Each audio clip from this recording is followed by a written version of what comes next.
What is up, everybody? Welcome to the After Chat. Thanks for hanging out, sticking around, doing what you do's with us. So we're going to be taking live questions from new hams and all hams, wherever they are on the internets. Make sure you're ready with the fast fingers on the YouTube, but if you got the time, join us on the Discord. Link is in the video description. Our Discord is a 24/7 community that you can ask ham radio questions on pretty much anything. And there's a lot of people willing to help you out. So go ahead and join now. And if you go to #livestream, or it's just #livestream, that's the text chat for where we'll be at. And if you want to join us on audio, #livestream/afterchat for the voice stream. So make sure you got a mic and a speaker set up, or headphones preferable, and you'll be able to talk directly to us because we usually have questions back to the person asking questions, particularly if it's, what ham radio should I buy?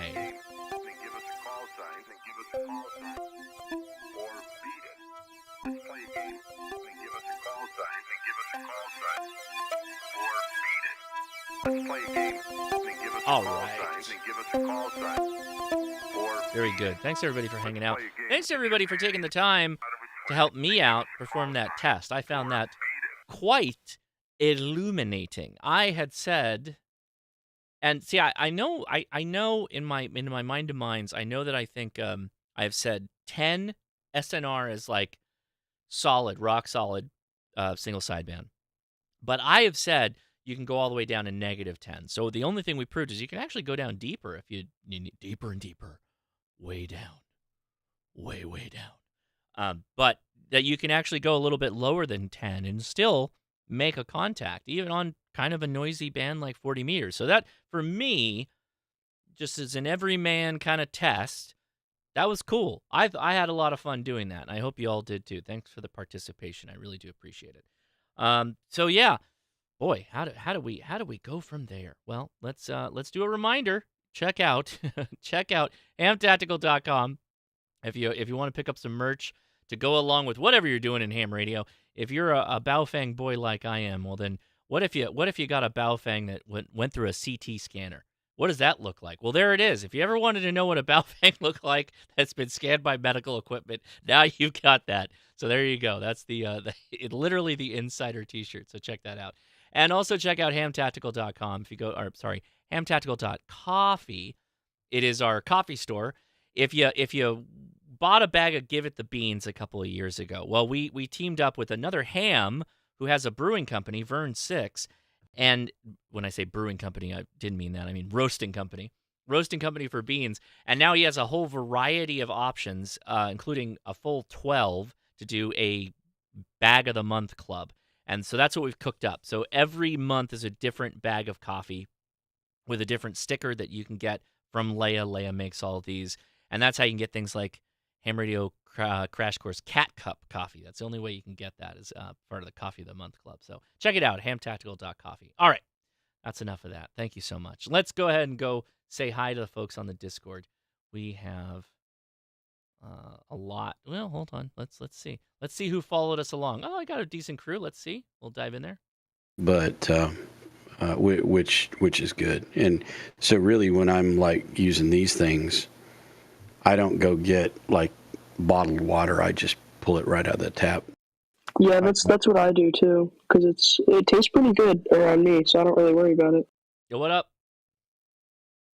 Hi, Josh. Hey. All right. So we've started the after chat. Thanks everybody for hanging on dearly there as we got things kicked off. So what we do to start things off, we go to the Discord side first, but YouTube is good too, and I should pull up that chat. I will do that in a second. But on the Discord side, if you are brand new to the Discord, we want to hear from you first. We want to help you out the best we can. So if you're new here for the after chat, this is your first time on the Discord, you'd like to say hi or ask a question, you guys get priority. So who wants to go first? Anybody who's here for the first time and like to say hi? Now is the time. Bring it forward. Come on in.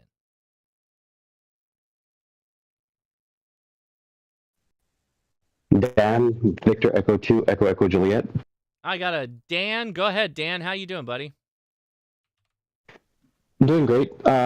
Just a quick question. I'm getting into building loading coils, and I was wondering if the diameter changes something. It will to a point. Hold on. So let me look and see who's in the room here. I can get it. Oh, Levi, go for it, man. Yeah. So at some point, you'll have to look at its inductance equation. But yes, diameter of a coil does change inductance. If you'll give me a second, I can remember what all of them are. Yeah, so the things that matter in a coil are length of the coil, turns of the coil, so physically number of turns around whatever its diameter is, and then the area. So that's 2 pi r squared from the center point of the coil is what matters. So yes, diameter of the coil does matter on how much inductance you'll create. I understood that. I understood that like the diameter changed the number of turns. I was wondering if with equal impedance, if the diameter of the former is gonna give me like a higher Q or lower Q or change anything like that. Yeah. So typically, trying to think. Yeah, typically Q will come from a higher impedance. Steve's not in here, so I can't. If I'm wrong, he won't correct me. But yeah, so if you have a higher inductance, which is going to drive impedance higher in most cases, Q will increase. How much? It really depends on what you're doing. If you look in the Hamvention channel, there's some books, and some of those can help describe better. Are we specifically talking about an antenna coil, or what kind of coil are you talking? Is this for? Yeah. This is basically to base load a 17-foot whip. So I was wondering, like, I think I need close to 5. Is it microhenries or micro whatevers? And I was wondering if I do less turn on a bigger former or more coils on a smaller formers to get that impedance. Whichever one's easier for you, in all reality. If you can get the same answer at the end, if you get the same amount of inductance you need at the end, that's the real kicker. The antenna Q is based off of the inductance, not the physical size of the inductor, but the inductance of the coil is based off of both the number of turns and the physical diameter of it. Just to stick with where I'm going with this, so let me get through this. So do you already have materials that you want to build an antenna out of, or are you purely looking for the right diameter and then you're going to source the piece to go, be the form, if you will, the PVC pipe, if you will? Like what are you trying to do here? I'm trying to build basically like a sporty 40, but I was wondering if I needed if taking like let's say a 4-inch PVC pipe would do a difference between a 2-inch or a 1.5 inch or something like that. Okay. My concern is that you're coming in here and you're like, I'm going to use a 1/2-inch pipe. Is that going to be okay? And it's like, well, yeah, but it's going to be super long or whatever. So you're just talking about the subtle differences between 2 inches and 4 inches. Like what does that play? I understand. Gotcha. So I can't tell you the mathematical differences between the 2 and the 4-inch diameter, but I will tell you if you can bump that up to like a center loaded or get like a couple of feet off the ground with the loading coil, that's going to perform a lot better for you. So base loading's cool, but if you bring that up a bit, it's going to perform better. All right. Thanks a lot, guys, and thanks for taking my question. And I'll keep I'll still listen. And thanks for everything. Bye. Oh, thanks, Dan, for breaking the ice. So then everybody else, the first time here, would like to say hi or ask a question. First timers get priority. Come now. Hello, my name is Dawn, KF0CBE. Hi, Dawn. How are you? What's going on? I'm doing great. I have a 2-part question for you guys. All right. I put up a tower in my backyard. I'm to the point where I need to put the grounding rods in. I live in a county called Stone County. I don't know if that tells you anything. However, today I went out to put. Okay. I went out to put I went out to drill the grounding rods in today. Two things, a lot of the instructions that I've looked at have the grounding rods on 3 sides of the tower, and they're pretty close to the legs, but yet everything says that my 8-foot grounding rod should be 12 feet apart. So are they supposed to be close and connected, or are they supposed to be 12 feet apart according to the tower? The second thing is, I have one of them that I was able to drill in all the way down to about 2 feet shy of the 8 feet. I got one that went in 4 feet and one that went in about 3 feet. Mind you, when I dug the hole for the tower, we jackhammered down through 2 feet of solid stone.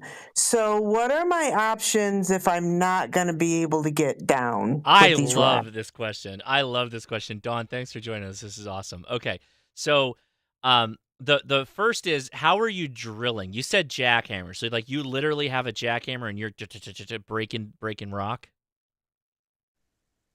So when I dug the hole to put up the tower, yes, I used a jackhammer, but now I am using a hammer drill to put the to drill the rods down. And then what kind of hammer drill are you running?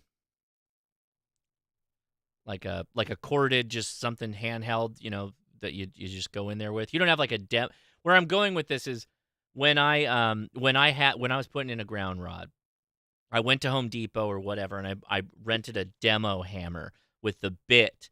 They have a bit for driving in ground rods. And that took me, it took me longer to rent the dang thing than it was to get it home, plug it in, and then just get it done. So have you tried using like a proper tool in your case? Because it sounds like your ground composition, you definitely need it. I do. The hammer drill that I have is about a 30-pound Okay. All hammer right. drill with the drill bit with the proper drill bit that I needed to function this. Okay. All right. So the first, let's break this down in sections because you got a couple of parts to it. The first is, if you can't go as deep as you want, add more. So if you're trying to do 4 or more, yes, that's good. Just add in an extra one or something like that, or find one that you can get all the way sunk down. That's going to be the best answer. You can't, if you simply cannot drill them down any further, then you just got to work with what you got, right? That's the honest truth of it. Unless you're going to start doing core holes out, that seems like crazy to do a ground rod. Plus, also then you have to backfill that with material and all that, and I don't know how deep you're going to go down this, but it sounds like you're already pretty deep. Now, to your bonding question. So the bonding of ground rods, as I understand it, and chat, feel free to correct me, you almost can think about it in 2 ways.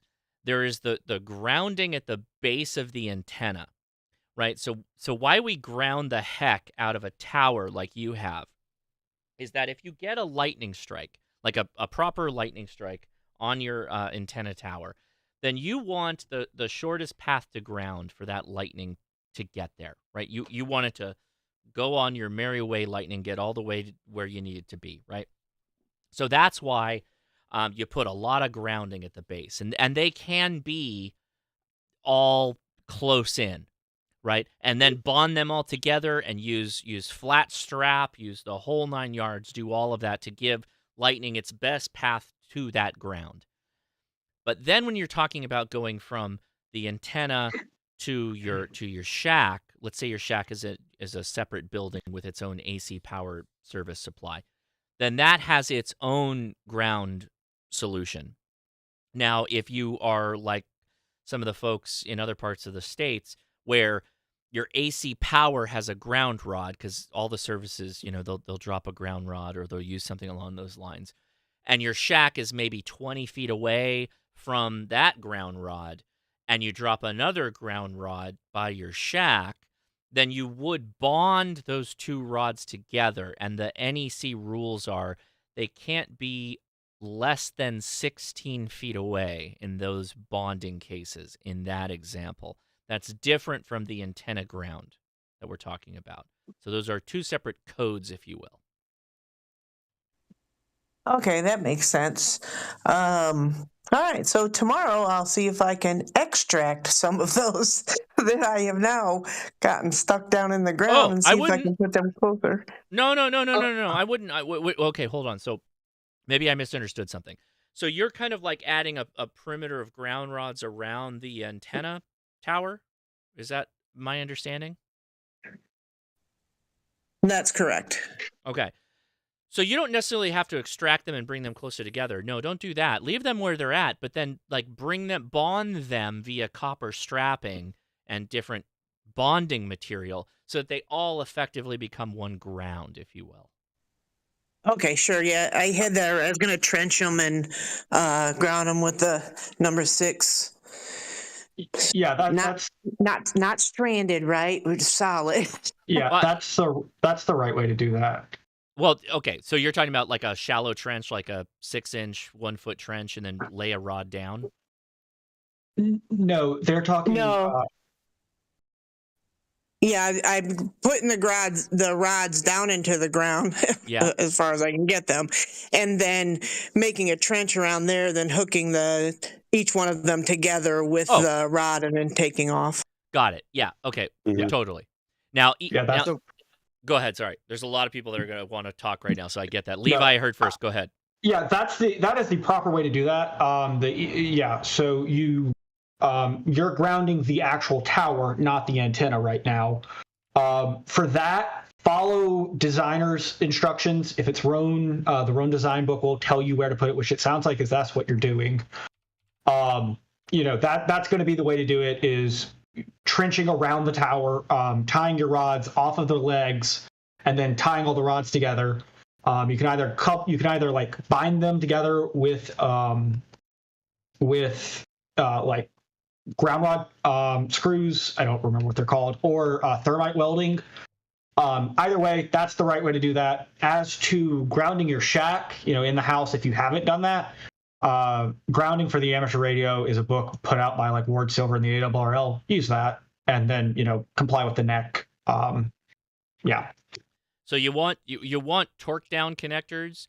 You don't want to use solder or anything that the lightning will vaporize and then cause explosions on. So I'm sure the thermite's probably fine because that's probably like a permanent metal bond. But you don't want to use solder. You want to use a terminal, nut that drives. Yeah, the thermite welding is like the professional way to do them. You can buy them on eBay used for super cheap, but it physically binds the wire and the rod together at like 7,000 degrees. So pad welding. The point though is that you want a nice huge mesh, a huge surface area bonding all the rods together, right? That's kind of what you're looking for. That's perfect. Yeah, the shack is grounded already because it's close to where the tower is, and I had a rod already put down in the ground there, which I was able to get in because it was close to the house. So I don't need to move these in closer. I just have to trench all the way around it and connect them to each leg, correct? Is that where we're at? And then it's just get them in the ground as far as I can get them. I heard somebody say something about digging a trench and laying the ground rods vertical, but is it better, or laying them horizontal? Sorry, is it better to do that, or just try to get them as far as the ground and put more in if I need to? It's so more okay. So do you get a lot of lightning? I guess we didn't really ask this too. Do you get a lot of lightning where you're at? I mean, I'm in the tornado belt. I'm in Missouri in the tornado belt, so sure. But I mean, there's lightning here. I've never had a strike like right next to my house for as long as I lived here. So the basic answer is if you can drive them down straight, drive them down straight. If you can't drive them down straight, drive them down at an angle. And if you can't drive them down at an angle, then put them horizontal and trench them like 6 whatever inches, I guess as far down as you can, and then bond them all appropriately. That's kind of the progression. And and if you go look up the NEC code on using a horizontal ground rod, they'll have depictions on how you should do that. Yes. Okay, well, I really appreciate you guys because I got stuck today. Today was the day of doing this, and boy, did I get stuck here in Stone County. So thank you so much. There's a really huge shout out to our good friend of the channel, Ward Silver has a book. It's in the second edition. It's somebody what is it? It's amateur radio grounding. You know what? I'll look it up right now. But there's a book. It's in the it's in live scene. It's in live stream. Don perfect. put it in. Okay, I'll just. Yeah, but that's version 1. But yeah, Amazon has them, and it's called Grounding and Bonding. Grounding and Bonding. Yeah, so I have the Grounding and Bonding book version 2, which let me see if I can find version 2. Do you have a signed copy, Josh? I do not. So let me pull this up. So you want to get the Ward Silver. No, that's definitely not it. Hold on. Let me grab the link here.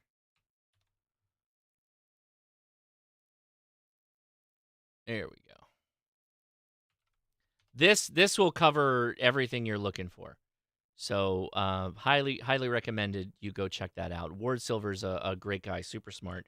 So I'm dropping the link in the YouTubes right now for that book. Grounding and Bonding, 2nd edition. You want the 2nd edition. Not that the 1st edition has like lack of information or anything like that, but yeah, there you go. Perfect. Thanks for your help, guys. Yeah, great question too, Don. I love that. Thank you so much for taking the time to join us. Very much appreciated. Question? Hey, just a quick note on 2nd edition. Ward adds a bunch of information about a 2nd-story shack. So that's huge for a lot of folks. So that's one of the big additions in that 2nd edition. Yeah, he added a ton of stuff on all those folks who are apartment dwellers, 2nd-story shack people, on what to do there. And we actually talked about it on a live stream where I had him out here. So he did cover that in some detail, which is really, really great that he did that. So appreciate you, Ward. You're a great guy. There was a question from... Oh, sorry. Go ahead, Don. Yeah, Josh, go ahead. So I don't know how to work this live stream contraption very well, and someone just sent me a chat saying that they live near me.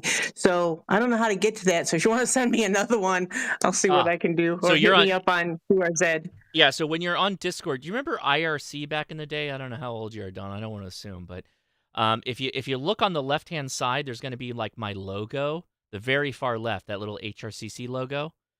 And then right above that, there's this weird little face with 2 dots, 2 eyes looking at you. It says direct messages. Click on that. They probably DM'd you, as they call it. Perfect. Thank you. Yeah, as the kids call it these days. There's one in the live stream chat that's directed at her. Oh, and then we also at people on the live stream itself. So if you go back in the chat, then that's a whole other thing. So, Sorry, that one's 2 above you. So if you're seeing that where it says live stream /after chat, and that's where your voice channel is, it's 2 above that. It says live stream. And if you click on that, you'll see where we're chatting while Josh is talking.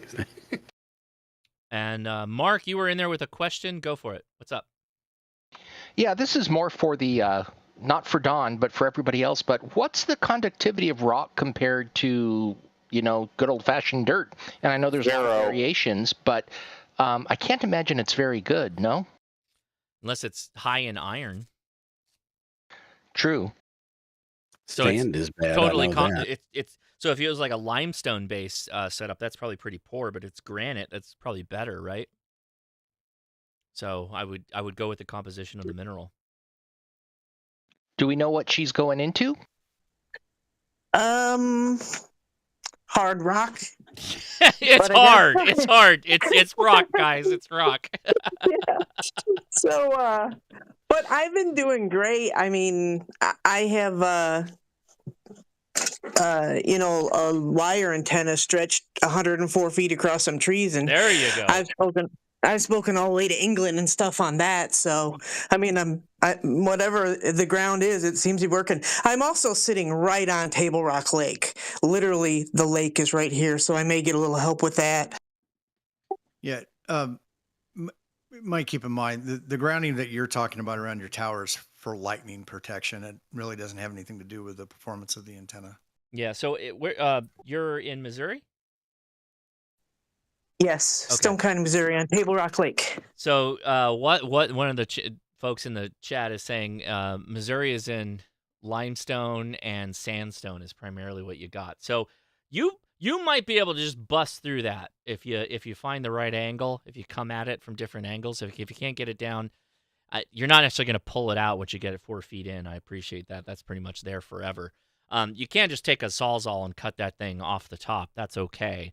If you can only get it 4 feet down, it's better than nothing, right? So just take that piece you cut off and try and drive it down somewhere else and then bond them all together.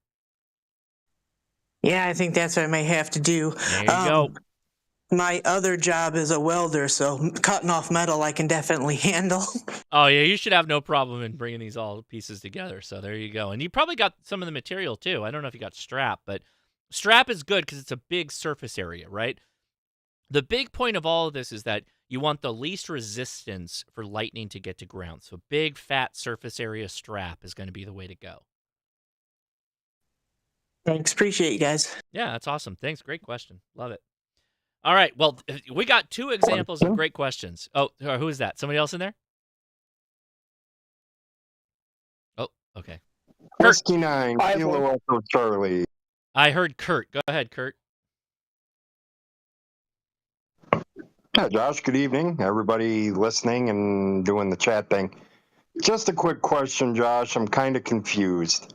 I got my HF antenna today. It's not great, but it's what I could afford. I got a SolarCon A99 with a ground plane kit. Now, my question to you is, I'm going to put the ground plane kit on, but I was wondering if I could use my chain link fence also like as a bigger ground plane in succession with the ground plane kit. Okay, so 2 questions. Make sure I've got this right. So I'm pulling up the SolarCon 99. This is you're on CB. This is 11 meters.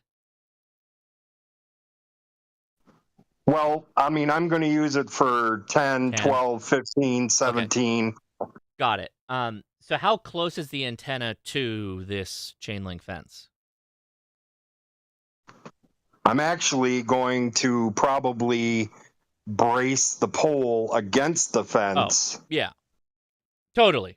Actually, yeah, absolutely try using the chain link fence as a radial system. There's no reason not to. In fact, you have the best experiment possible. Try it with whatever radial. Well, I don't even know why you'd run other radials. I just use the fence.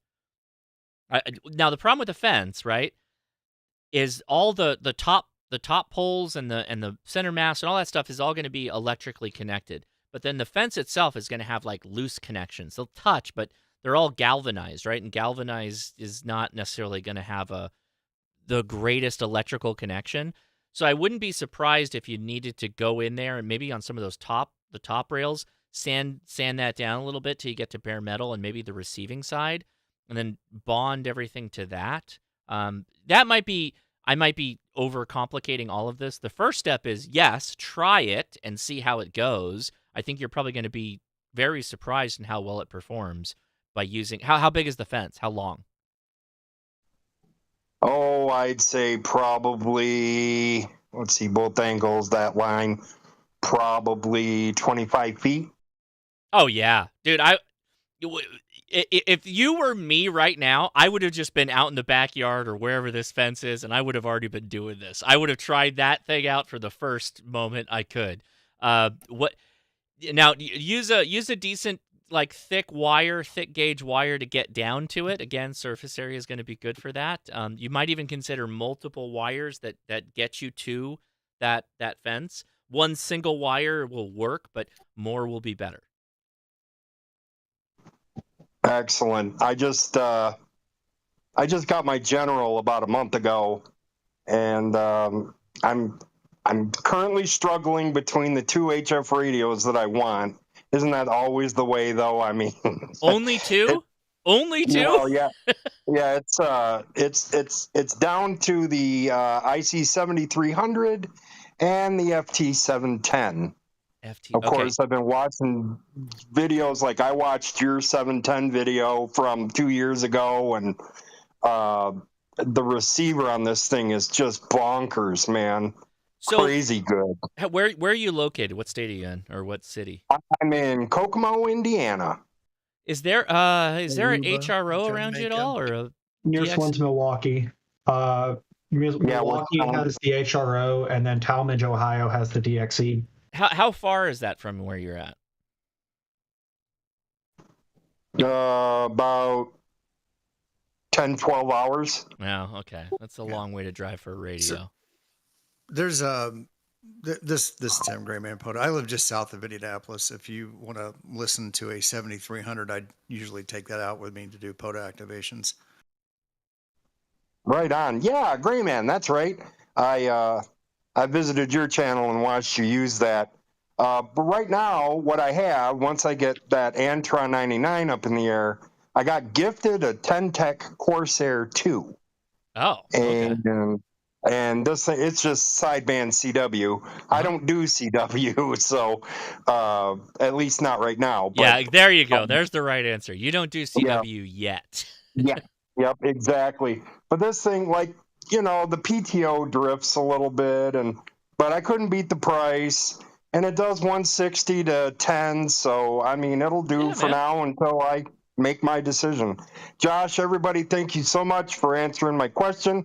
Let me get back out of here so someone else with a question can ask. Thanks, Josh. KI6NAZ W9KEC. Thank you. W9KEC. I think I got that. Yeah. Thank you so much for the question. Great question.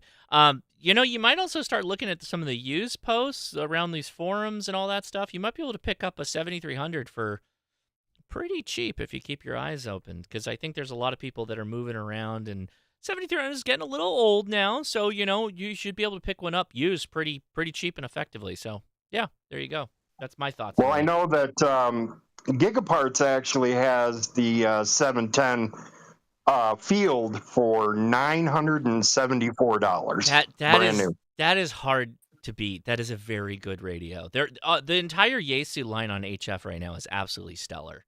They're all really good. They have very good receivers. So I don't think you can go wrong here.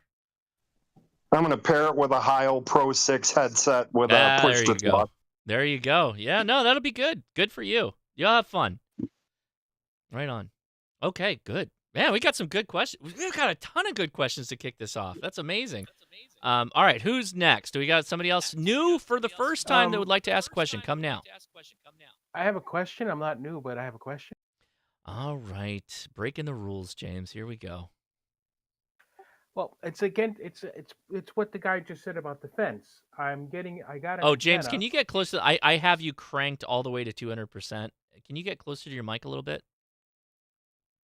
Is this any better? A lot better. And if you get even closer, it's probably gonna shine even brighter. Yeah. I talked to you a couple weeks about last week, I think, and I got the G106, and I got the antenna for it with the magnetic mount. And yes, sir.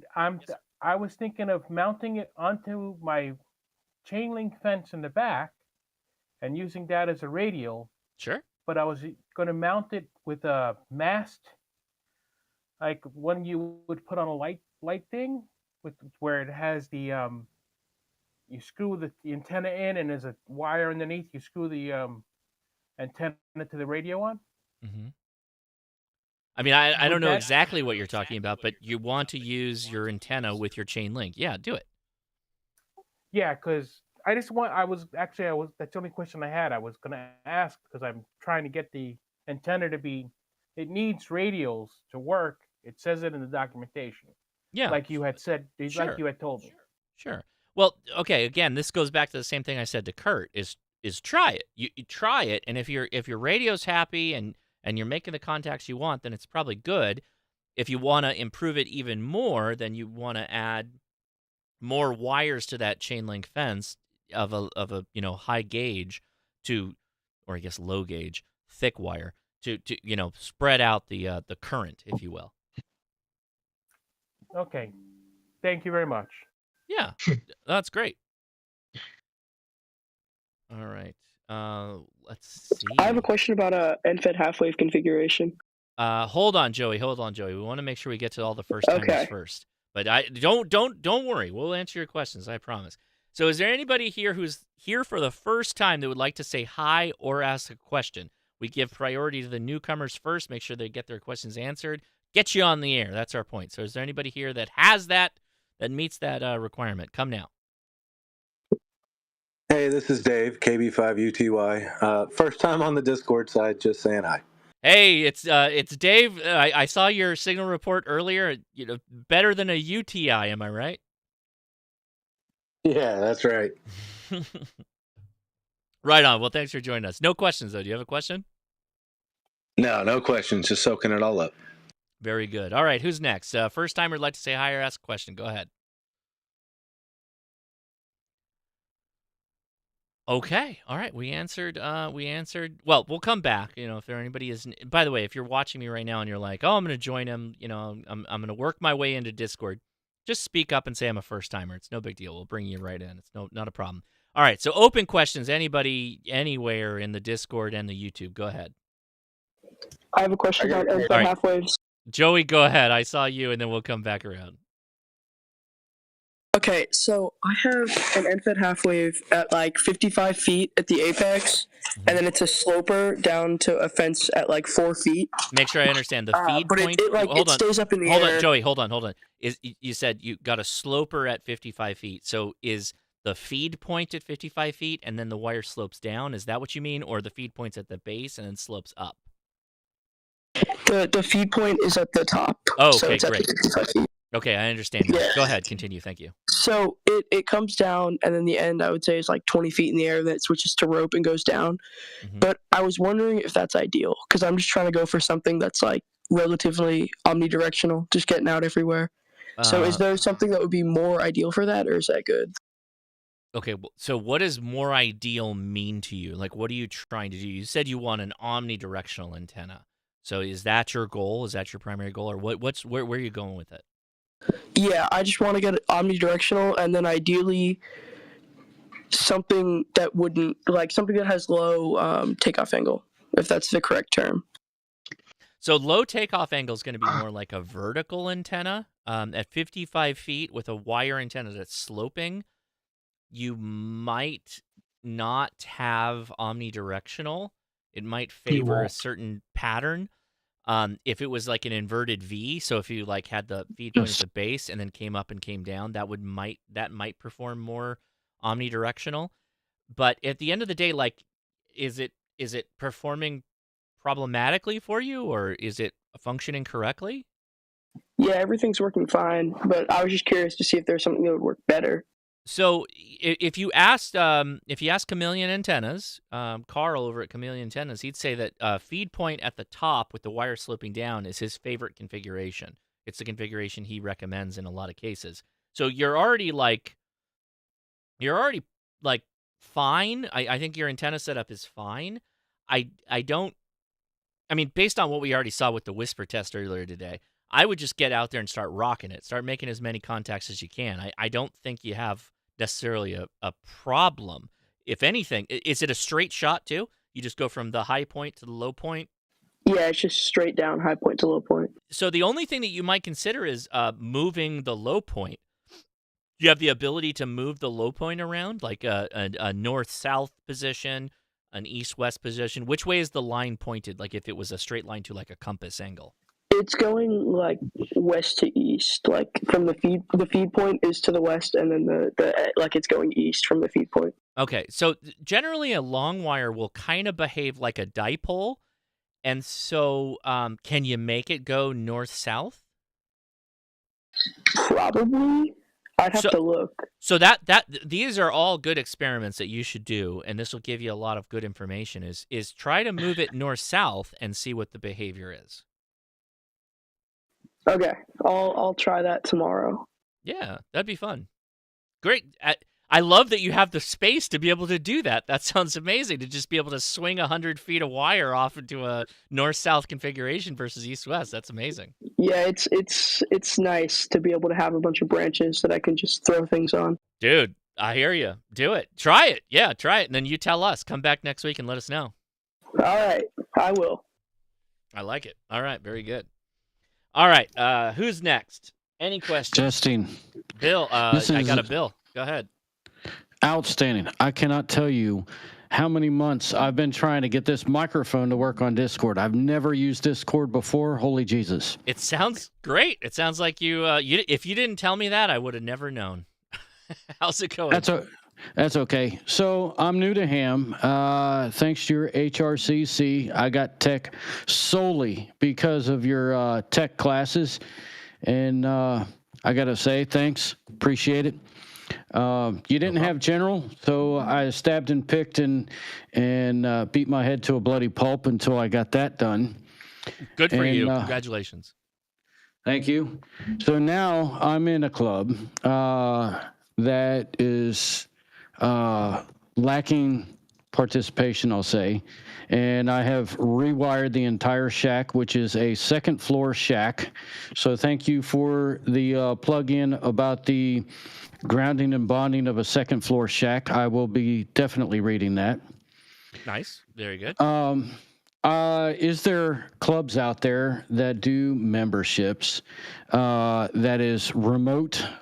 Because I'm in Alaska, and my ability to pull from, I call them SMEs, subject matter experts, is pretty rough. And even propagation and connection up here is interestingly awesome. I mean, people 2 miles away, I cannot hear, but all of a sudden I pick up Florida for some strange reason.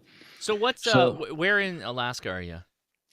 Anchorage. I live on the military base in Anchorage, Gotcha. Joint Base Elmendorf-Richardson. Have you looked up clubs in the local area? What you got up there? I did. This one, I'm retired active duty and also retired DoD civilian. So I kind of joined the reins of the base here or the club here on base. So that's been rewarding because I've been doing nonstop work there. I cannot tell you how much I've learned off of breaking things. Yes. Yeah, that is the way to learn. Yes. That's actually the Army career. I mean, we're the best Army in the world because things break and we know how to fix it real quick. Do you have interest in Morse code by chance? That's the hardest thing I haven't figured out yet. I've been thinking, I know I want to do Morse code, but I also want amateur extra. I just don't know which direction I want to hit first. Okay, well, so I would just say knock extra out, and then you got it, you're done, and then you can focus on all the cool things. But if you want a good online club, and I would say it's a proper online club, Cycle Brew also mentions it, the Long Island CW Club. It's fully online. They are Morse code focused, so it's mainly a lot of classes to get people going in Morse code.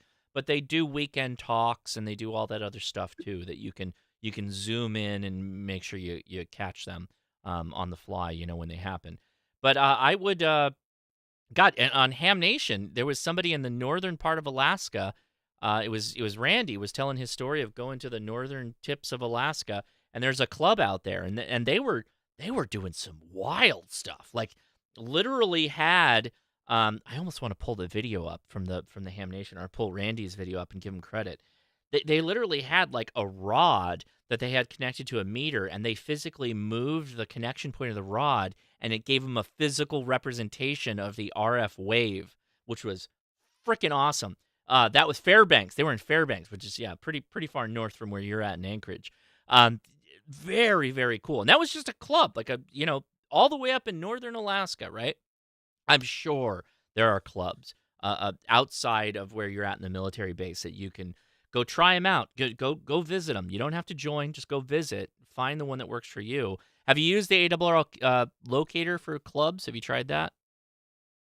Well, I know about 2 clubs in this area. It's just it's difficult to get a hold of either one of them. So no, I mean, just go. Have you gone to a meeting? Have you tried going to the meeting? I just don't see any listings for like, hey, there's a meeting this date, this time, whatever. Okay. So that's the reason why. Have you used the ARRL Find a Club thing? I think I'll look that up. Okay, now there's a brand new club that did just start. We'll do it live. Hold on, let me pull it up because I'm kind of curious. There's 2. I think there's 2 in Anchorage. There's the Joint Base Elmendorf-Richardson, which I think is the one you're at, and then KL7 Alpha Alpha, which is in Anchorage proper. Yeah, that's down there by Kincaid Park. They're inside a pretty awesomely fenced-in area, and sometimes it's a little difficult to find out, if people are there or to contact them, things like that. But what's your zip that's code? the reason why I'm looking for an online where I can do everything via video type of stuff. Well, we're here, buddy. It's right here, right now. It's what we're doing. That's the online version of it, or YouTube videos. I mean, that. There's not a lot of online clubs other than a local club that does some of their calls on Zoom, right? Like they do that, but it's kind of not. Look, don't get me wrong. I've said this multiple times. Hold on. How do I listen to what I'm saying right now? So the reality is that I still highly recommend people go to a club, like physically work with other hams. You learn a ton. And online, even like look at how many years I've been doing this, answering questions, doing it with all the people in the community that help out and answer questions and get involved. Like as much as we're telling you, until you put hands on is crazy. Like physical clubs, like where they actually meet that's where you want to be. That's where you want to be. No, I got you. I can tell you that 99% of what I know is because of this channel, KC5HWB. There you go. Ham Radio Tube. And Michael from his call sign is totally escaping me. Is that KB9VBR? That's it. Yeah. Michael's good. Yep. So, and I've been trying to get every single one of y'all in my call or in my QSL log, but I only mainly do voice because I have to leave to do anything, and I like voice better. Yeah. But sure. So that leaves the FT8s and all that stuff out. But yeah, I definitely appreciate everything. Like 99% of what I know is because of YouTube and watching YouTube. I mean, the club space, like a totally disconnected club space and the Discords that we do, that's about what we're capable of, right? Getting in person and getting engaged with the club is paramount. It's paramount for real growth and understanding quickly, very quickly, from my point of view. So yeah, I have my own YouTube that I plan on starting. I mean, the channel's there. I haven't posted anything yet, and I got to forewarn you, it's not going to be as nice as everybody else does. I mean, it's purposely called the Salty Dog Ham. Okay, there you go. I can't tell you how much stuff I've thrown out the window because it just plain don't work, and I don't sugarcoat things. I tell you like it is, and that's the reason why I'm calling it Salty Dog. But my next problem is stopping POTA and my other stuff in order to figure out this video editing and posting YouTube and going live and all that other stuff. I hear you. All right, Levi, were you going to say something? Go ahead. I threw it in live stream chat, if you look, Bill, but the Anchorage Amateur Radio Club does have their monthly meetings the first Thursday at 7 p.m., and it's coming up this week, and it's via Zoom, so you don't even have to go. I threw it in live stream and tagged you. Got it. Pulled it up. I'll look over it. I just want to thank everybody for what they do, even if it does kind of go back and forth, left and right and out in left field sometimes. But like I said, 99% of what I know is because of channels like this and people like y'all. And I've even had to deal with salty hams before, or whatever you want to call them. But yep, I love ham, and it took me 40 some years to get into it, finally pulling the trigger. But thank everybody. I wanted to thank everybody, and I'll be watching. Right on. So let me catch up with the super chat here we got from our buddy Lars Corpse a lot. Have I reviewed the SMO? Let me think. Oh yeah. I totally reviewed that. Hold on, let me pull it up. Derp. This guy. Yeah, a lot of hams use that for GMRS as well. Yeah, so I have. That's a very wide-banded antenna. You want to know the craziest thing that I learned recently is that little halo bit totally non-functional. Totally non-functional. You can knock that thing off and the antenna will work just fine. It's totally not a part of the antenna. It's doing its own thing. So FYI on that if you're that guy. Yep. This little bit here in the middle, that little circle silver bit, comes in a different kind of forms. That guy. Yeah. It works great. It's a fine antenna. Very wide banded. I put it on the truck, tested it. I think it outperformed the SSB or the SBB5 or was just right about there. Very good. Solid. So then also with another super chat says, also wife is looking to get her tech license purely to get a vanity call sign. Push her over the line for me. Push her over the line for a vanity calls. I don't know how to. If her goal is a vanity call sign, then just show her the what's the call sign, like the AE7Q.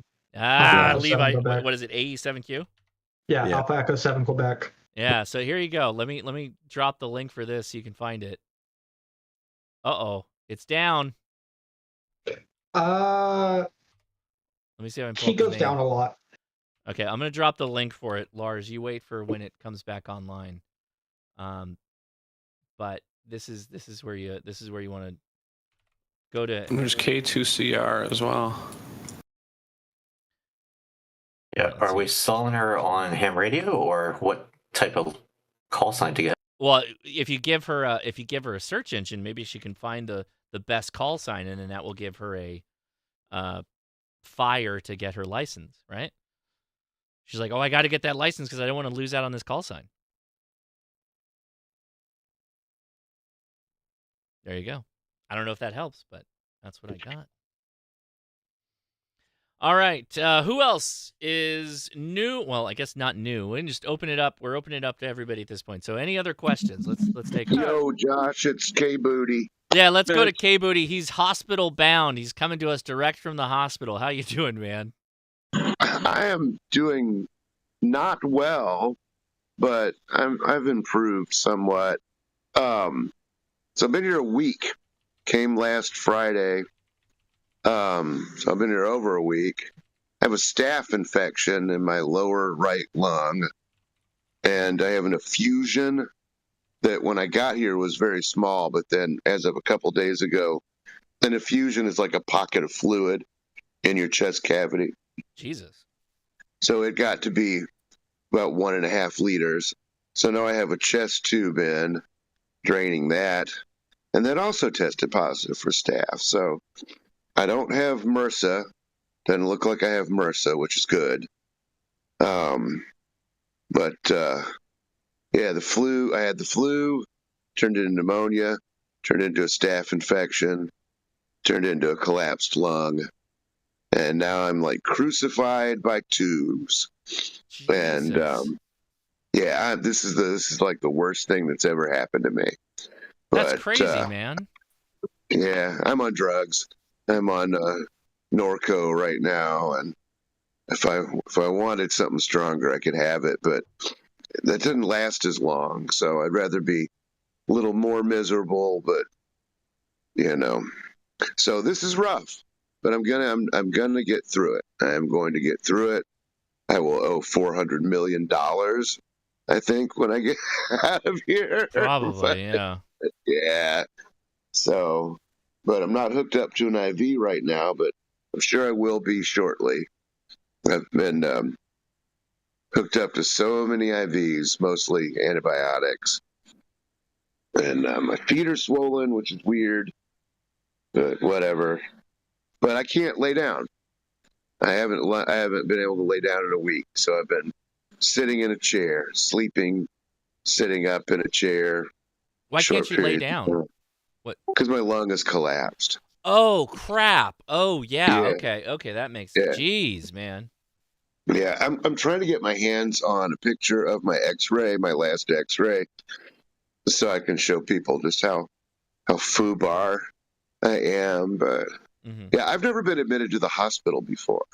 Oh no. So Yeah, lots of emergency room trips for like kidney stones, getting sewn up, stuff like that. But yeah, when I got admitted, I went for broke, man. So, Jesus. Hey. Yeah, I'm real jacked up, but I will get out of here. I'm hoping sometime next week, and then there'll be some more slow recovery from home. But just it's nice having somewhere to go and people to listen to, So Yeah, I'll be well, lurking. yeah, we care about you. You keep mindful on what get healthy and get out of there, right? What drives me nuts is that if my family weren't so flaky, I'd have them fire up the Flex and I could play radio. Oh man, yeah, right. But they're act like and like I got a nice gaming laptop, but it required my brother to walk down to the basement and grab it. So I'm sitting here with the Tough Book because it was what was like sitting out in a bag, Right. Yeah, because when I came here, it was like, gotta go, gonna die. Didn't really have a chance to pack a suitcase. Gotta go, gonna die. Gonna die. See you later. Bye-bye. So, but my son came to visit today. It's the first time I've seen him in a week. Oh, man. I didn't make him stay long, though. He was a little trooper, though. I could tell he was wigged out by everything. So... Hey, Andy. But that's all I got. I just want to say hello, and I'm still alive. All right, well, hang in there. K Booty, I think, wants to say, or not K Booty. Gray Man. Gray Man wants to say something. Go ahead, Gray Man. You're a little low, Gray Man. Oh, is that better? Yes. Okay. Yes. Sorry about that. Yeah, Andy, if you want, you can reach out to me by a DM. I spent about a month and a half in the hospital with the same situation you're in. And so I can truly sympathize. I will keep that in mind. If I'm here a month and a half, I'm probably going to burn the building down. Mine was a misdiagnosed issue, and I had a bacterial infection in my chest, in my pleural space. But did they just use a single full size chest tube? Yes. Yeah. No, I got a big bore chest tube. They had to use a CT scanner to get it in, though. So it was kind of tricky. Yeah. Well, now they just put in a little pit cock on the side there in case you need to drain out the lungs from here on out, right? You'll be all set. Dude, that would be like a maple tree thing. I had so they did a full size on mine, but then they switched over. I had like 15 pigtail catheters that they poke through, and that was, I mean, they dope you up, but it's no fun. You get all those tubes coming out of your back stitched in, and it can be irritating. I don't have all that going on. I just got the one tube. So knock on wood, that's all I got. As long as they keep the stuff flowing and it doesn't localize, you'll be great. Keep the juice flowing is what he's saying. Yeah, I'm making my own maple syrup here. All right, Booty. I won't tie it up with my 80 meters medical talk. Yeah, tell us about your gout, buddy. How's your gout doing? My knees and feet and calves are really weird and swollen from all the saline they gave me. And I'm like, stop. Oh, you're super hydrated. Yeah. That's why you're all swollen. Yeah. I'm super hydrated, and I'm just like, get away from me with that shit. But, I'm bad off, but I'm getting better. Good. And before they put the chest tube in, the fluid cleared up and antibiotics had done a lot of work. And the doctor and the nurses were like, you seem like you're feeling better. I'm like, yeah, I feel a lot better, man. They're like, well, you shouldn't. I'm like, what? Okay. Because my white blood cell count was like 17 or something, So Literally, yeah. Your body's just not fighting anything. Your body's like, oh my God, what is this guy got me doing again? Just gonna die. Let's just die. No, we can't do that. I got shit I got to do. That's right. So You're too busy to die. Yes, too busy to die. So I'm gonna hop off so other people can actually enjoy ham radio. All right, buddy. And not listen to me talk about my various mucous membranes and whatnot. Yeah. I understand. But yeah, if you're ever thinking about getting a staph infection in your lungs, I was thinking about that. Yeah. Don't. Oh, okay. Don't okay, good. it. Yeah, thank you. Yeah, Thank you for clearing that up. Not correct. It's not all it's cracked up to be. Okay. I saw those kids on TikTok saying that was the new challenge, like get a staph infection in your lungs, and they're like, it's the coolest thing. All the cool kids are doing it. Cough up black stuff for a week challenge. No, yeah. I got the black lung pop. So now you can say that. But yeah, and don't get old. If you're under 50, stop now. Right? Stop right now. I'm not 50, and I don't want to get there if I don't have to. I'd prefer to stop. Just stop. Yeah. To move forward. Yes. Yeah. I think that's an option I will try to employ. So yeah. Pearls of wisdom as always. Thank you, Buddha. I do want you to take a moment though, just to imagine me and the interactions that I'm having with the nurses, and it's exactly how you think it probably is. I can only imagine. Yeah. I won't shut up. I will not shut up. And some of them think it's amusing. Booty, leave your Filipino nurses alone, okay? They're not. I don't have any Filipino nurses. Impossible. How is that? How is that possible? I don't have any Filipino nurses. They're all. They're mostly black. Few white ones, mostly black. Yeah, I don't think I've got any. No Asian nurses of any variety. So far. Wow. Okay. Yeah. No, where are you physically? Like, what state are you in? I'm in St. Louis, man. We're pretty black. Okay. So, there you go. Yeah. Well, I do have one nurse though, named Miyoshi. That's Japanese. Yeah, I know, and she's black. Oh, spelled differently, I bet. Nope. Really? Yeah. Yeah, her mom thought it was cool. We discussed it. I mean, Miyoshi that is a cool name. Because they keep walking in, you're thinking it's going to be a black guy, and it's a white guy. Because of the way my name is spelled. Okay. And they're like, oh, it's a white dude. I'm like, yeah. Right on. Okay. Yeah, because I'm Sims with one M. Well, you hang out, buddy. I'm really bummed that you have a Flex radio and you can't use it in the hospital. I know, like, that's literally why it was made. Like, I know. This is the perfect time. Why is it not on, Booty? Why is it not on? I have no idea, but I can't log into it, and I can't get anybody to troubleshoot because they're dickheads. Oh, that sucks, man. I don't know. Maybe I'll get somebody to figure it out, but you know, my mom can. Anyway, don't get me started. So I won't. I will not start you. Right. Yeah. I'm kind of on my own here. Oh yeah, Kyle is just around the corner. Actually, you might be able to say, "Hey, like A0Z, can you help me? Can you do me a solid? I'm in the hospital. Can you get my Flex radio turned on?" Right. Be a good Elmer.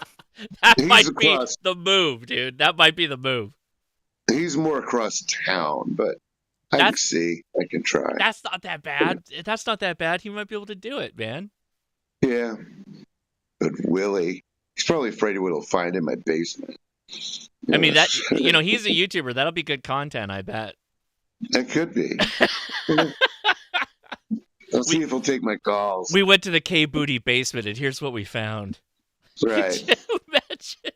I think it's gonna be something cool, and it's a 3D printer with a half a gun and spaghetti, and then a Dell R720 running something dumb. So there you go. All right, man. Well, in Roblox. All right, y'all have fun. I'm gonna lurk on the YouTube channel and wait for people to come in and poke me. Yep, stab you with more things. Yeah, well, it gets busy. Like the way they got my schedule set up, it like gets busy at midnight. Oh yeah, well And they that's start normal. coming- That's normal. Yeah. Yeah, so midnight they start coming in and doing stuff to me, Shift and change, so you get stabbed. Shift change, yeah. slows down at 6 a.m. and I can sleep. So, all right, I'm gonna go back to being a weird invalid. I hate Well, it. you, yeah, I can only imagine for you. That's gotta suck, man. So It doesn't suit me. just chill. Just take the time. Your body wants a little bit of a breather. Just get lots of sleep, man. Just sleep. I'm trying. It's hard when you can't lay down. Yeah, I'm that's gotta sleeping in the suck real chair. bad. You're like perpetually stuck in airplane seats to sleep. Yeah, I'm in the recliner, and luckily it's one that you control the back and the the hell was feet. that? So I can put my feet up, but leave the back raised. So, yeah. Something just I'm, like exploded in front of my house. What the hell was that? It wasn't me. All right, y'all. You guys have a good weekend, and hopefully next time I talk to you, it'll be from the QTH. I hope so, man. Take it easy. All right. Later, buttholes. Bye. What the hell was that? Hold on. What just happened in front of my house? I'm literally pulling up my camera right now. Did I get... What just happened? Did it record that noise? You didn't hear that, did you? No. Space debris. Space. It didn't sound like a Bigfoot? sonic boom. What? That was weird, dude. It didn't sound like a sonic boom. Transformer? Anything on the Boondock It could have Echo? been. It could have been Optimus. Yeah, it could have been Optimus Prime. That's Trash true. pandas.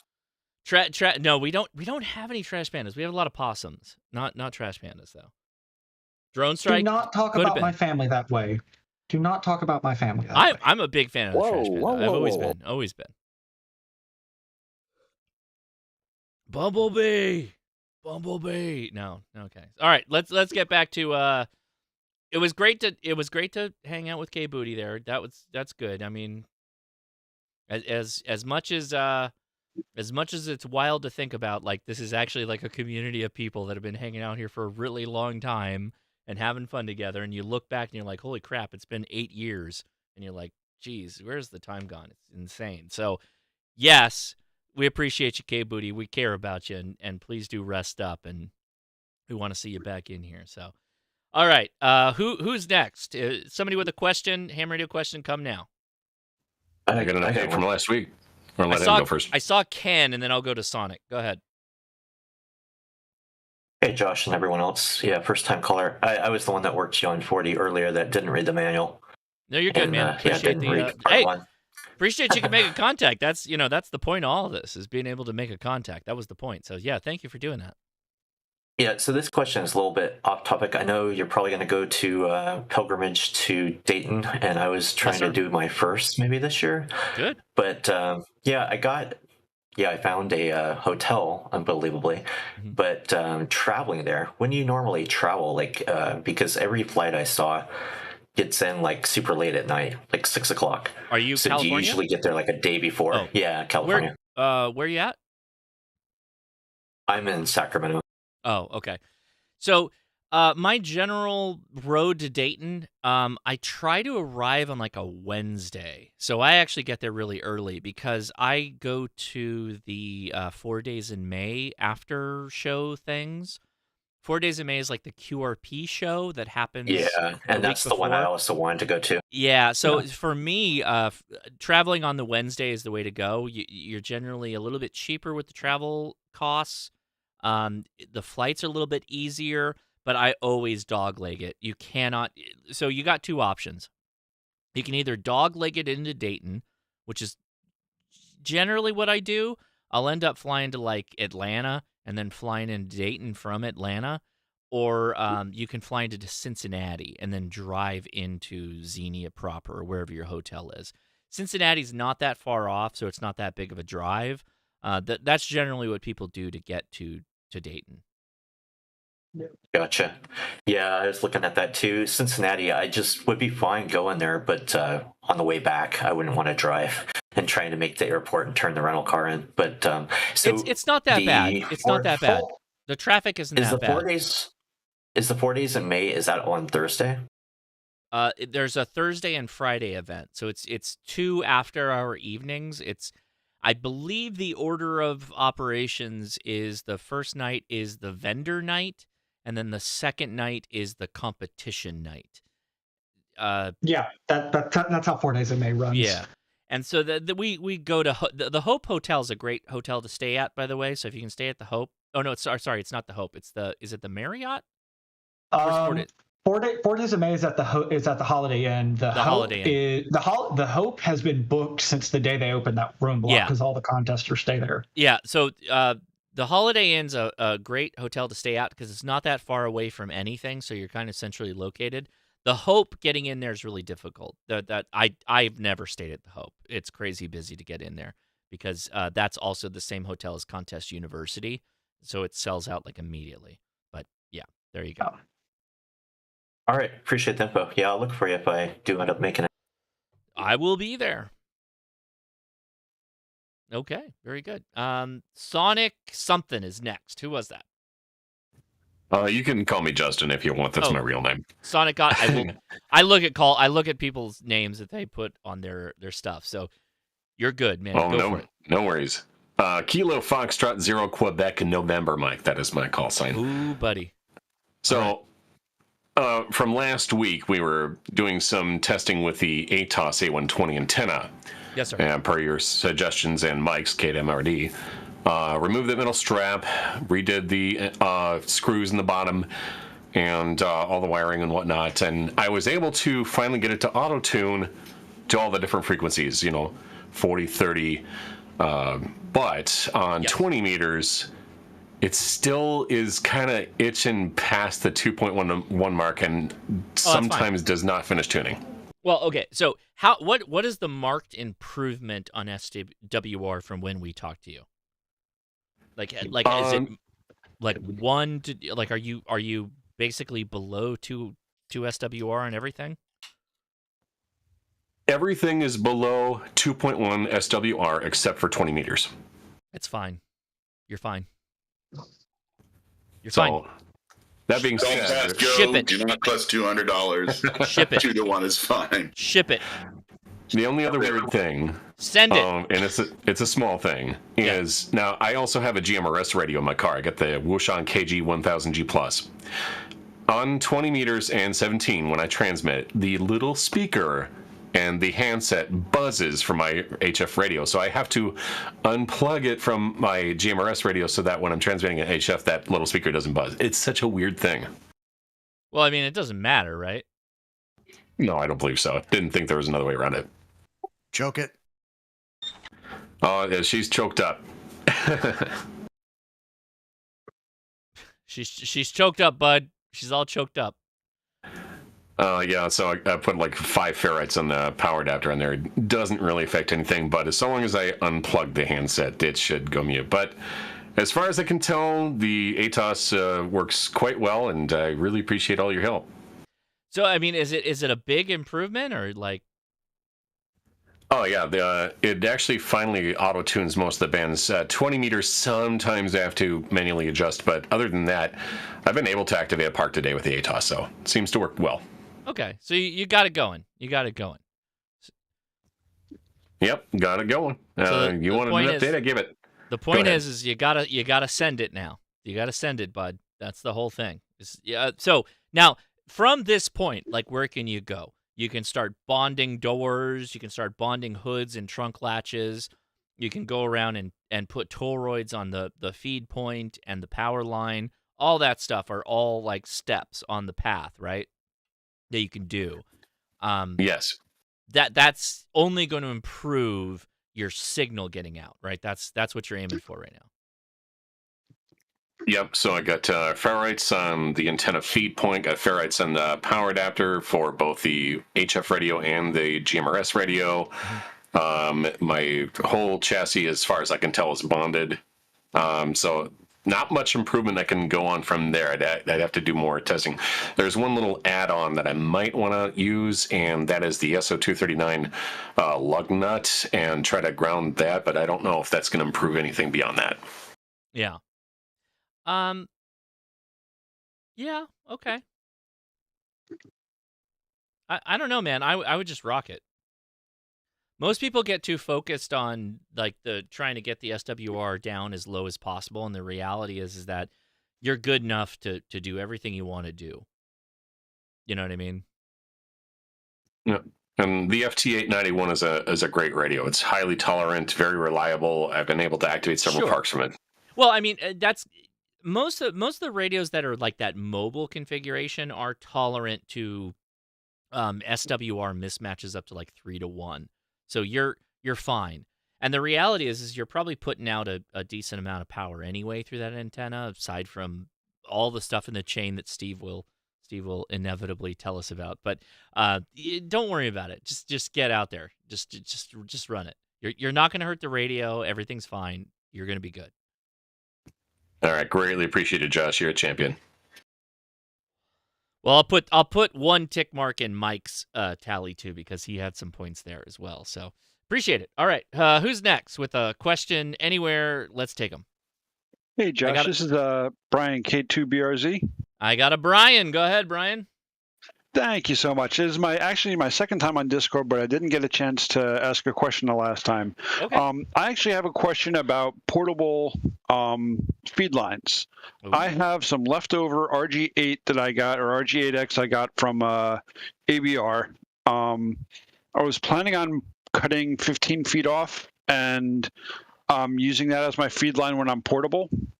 Is that worth it, or should I even just go for like the 213 or the 217, 316, whatever it is, for when I'm out portable? It's going to be QRP with a true SDX, so there's really not much power going behind it.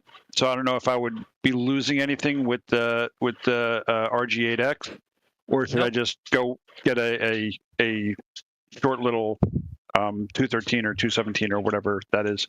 I mean, the losses are going to be relatively the same. If anything, the RG8 might be a little bit better. RG8X for those short runs, especially if weight is a concern, is probably the way to go. Lugging around 30, 40, 50 feet of RG213 is not fun.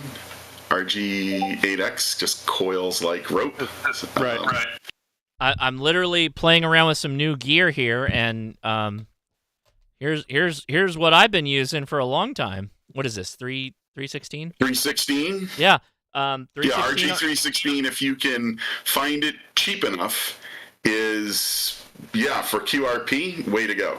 It's fine. Now I wouldn't tell you to have 50 feet of that. No way. I'd say keep it under 20. You're going to be fine. I'm looking like 15 or 20 max. You're probably. I said 15. I'm sorry. Did it sound like 50? No. No, I'm looking for 15, 20 max fine. Go for a run. Dude, that's like you could almost use any coax at that point, and you're going to be totally fine. Okay. Yeah, don't even worry about it. Oh, great! Thanks a lot, guys. Yeah. And Josh, man, you guys your videos are really, really awesome. I love like the experimentation stuff that you do, and your antenna tests are really awesome. So thank you. I appreciate that. I appreciate that a lot, because it's so easy to just have somebody ship you a product and you're like, now today we're going to look at another Chinese radio, and it's like, I don't just get bored by that. I want to go out there and try some antennas and play around. I have all the videos I've shot, like literally I just showed you an overhead shot. So we took the spool antenna out. That's brand new. That's coming out soon. And then Ham Radio Dude and his new mast is freaking killer. It's so freaking cool. We're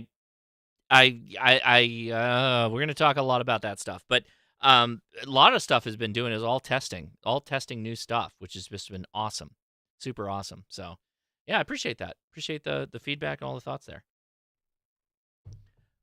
All right. Anybody else with a question, open question? Go ahead. I have doublet questions. Doublet questions. We got an actual professional here in Steve, but we'll all talk about it. Go ahead, man. So I have uncovered a little bit of a surprising problem. I didn't realize that when I actually math it out, my feed point and my operating location are actually surprisingly close to each other. Okay. And the thing I can't seem to find is there a minimum amount of ladder line that I need to have to make this work? Because I'm just concerned that I'm going to reduce it to like 6 feet. Yeah, so K7 UAP told me that on a doublet, you want to have about 35 feet of ladder line. That's what he told me. That's not backed by me testing it. But yes, the ladder line is part of the antenna on a doublet. If you are feeding it balanced, or if you plan to balance run feed point, yeah, balance. Yeah, well, if you plan to run that as a truly balanced antenna from end to end, yes, that is a consideration. It's about right. I can recommend a great website on anything that has to do with dipoles. I love his site. Tom Roush's site, WHAI, has a 6-page deep treatise on the subject. But that sounds about right, is around 30 to 40 feet. Yeah, I would be careful, though. There is one of those natural resonance points around 33 feet. So depending on the band that you're operating. But yeah, remember, the feed point, the 35 feet ladder line goes straight into 2 legs that then spread out to a long distance, like 80 meters plus or whatever you're going to do.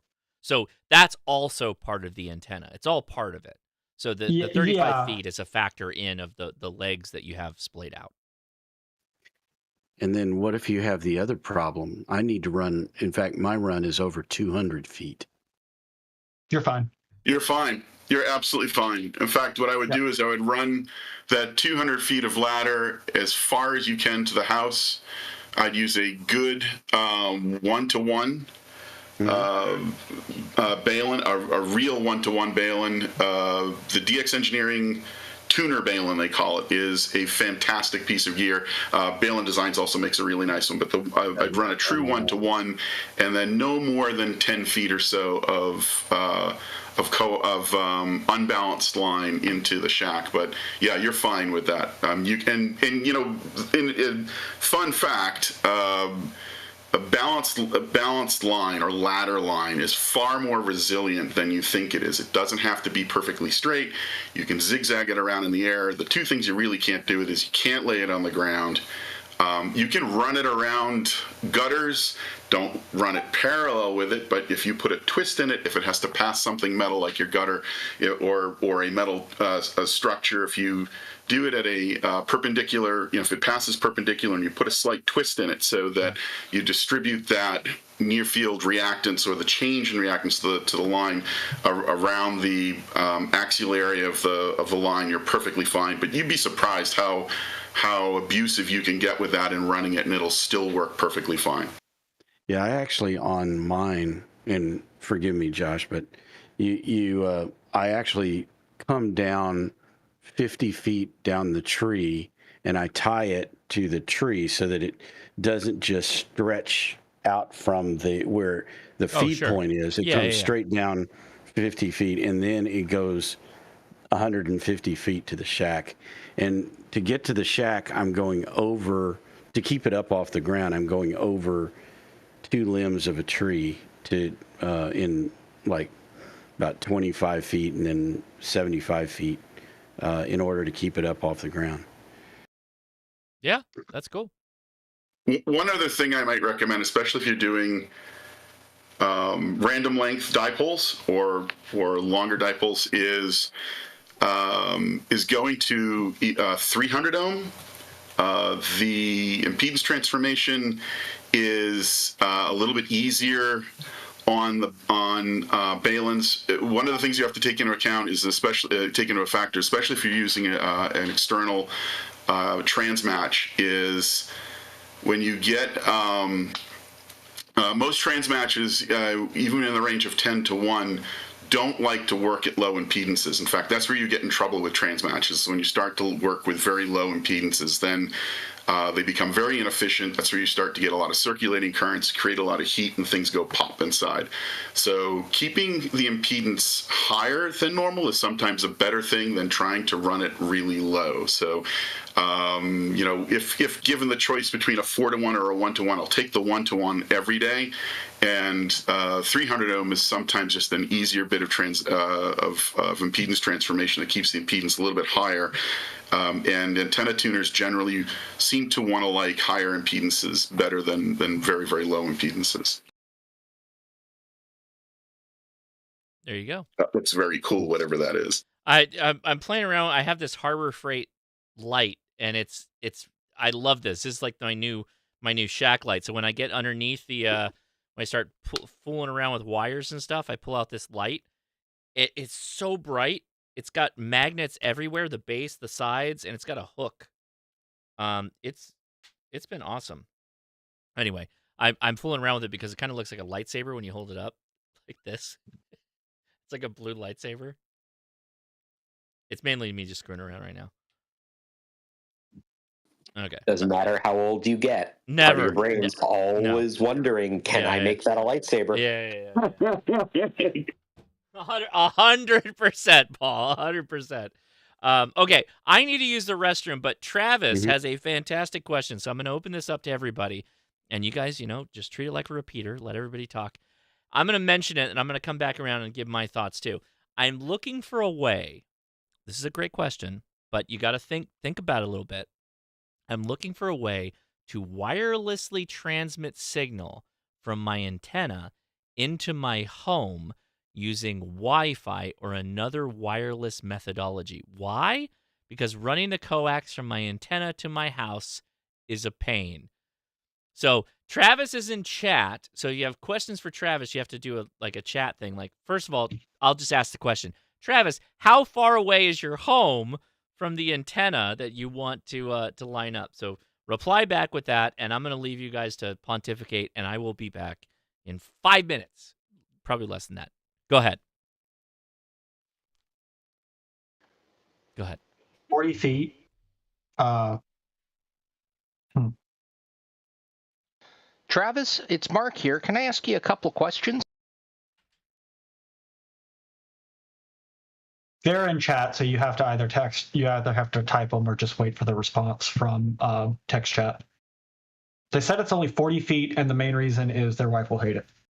Yeah, he said sure. He's listening to Josh's stream, so. Yeah. So my question for you, Travis, is are you trying to transmit the wireless signal from the antenna into your house and back, or can we put a radio on the antenna and then just remote control the radio?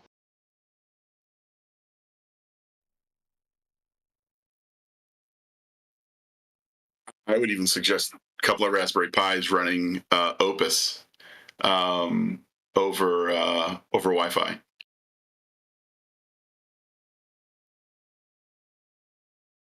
And then also, do you want to transmit as well?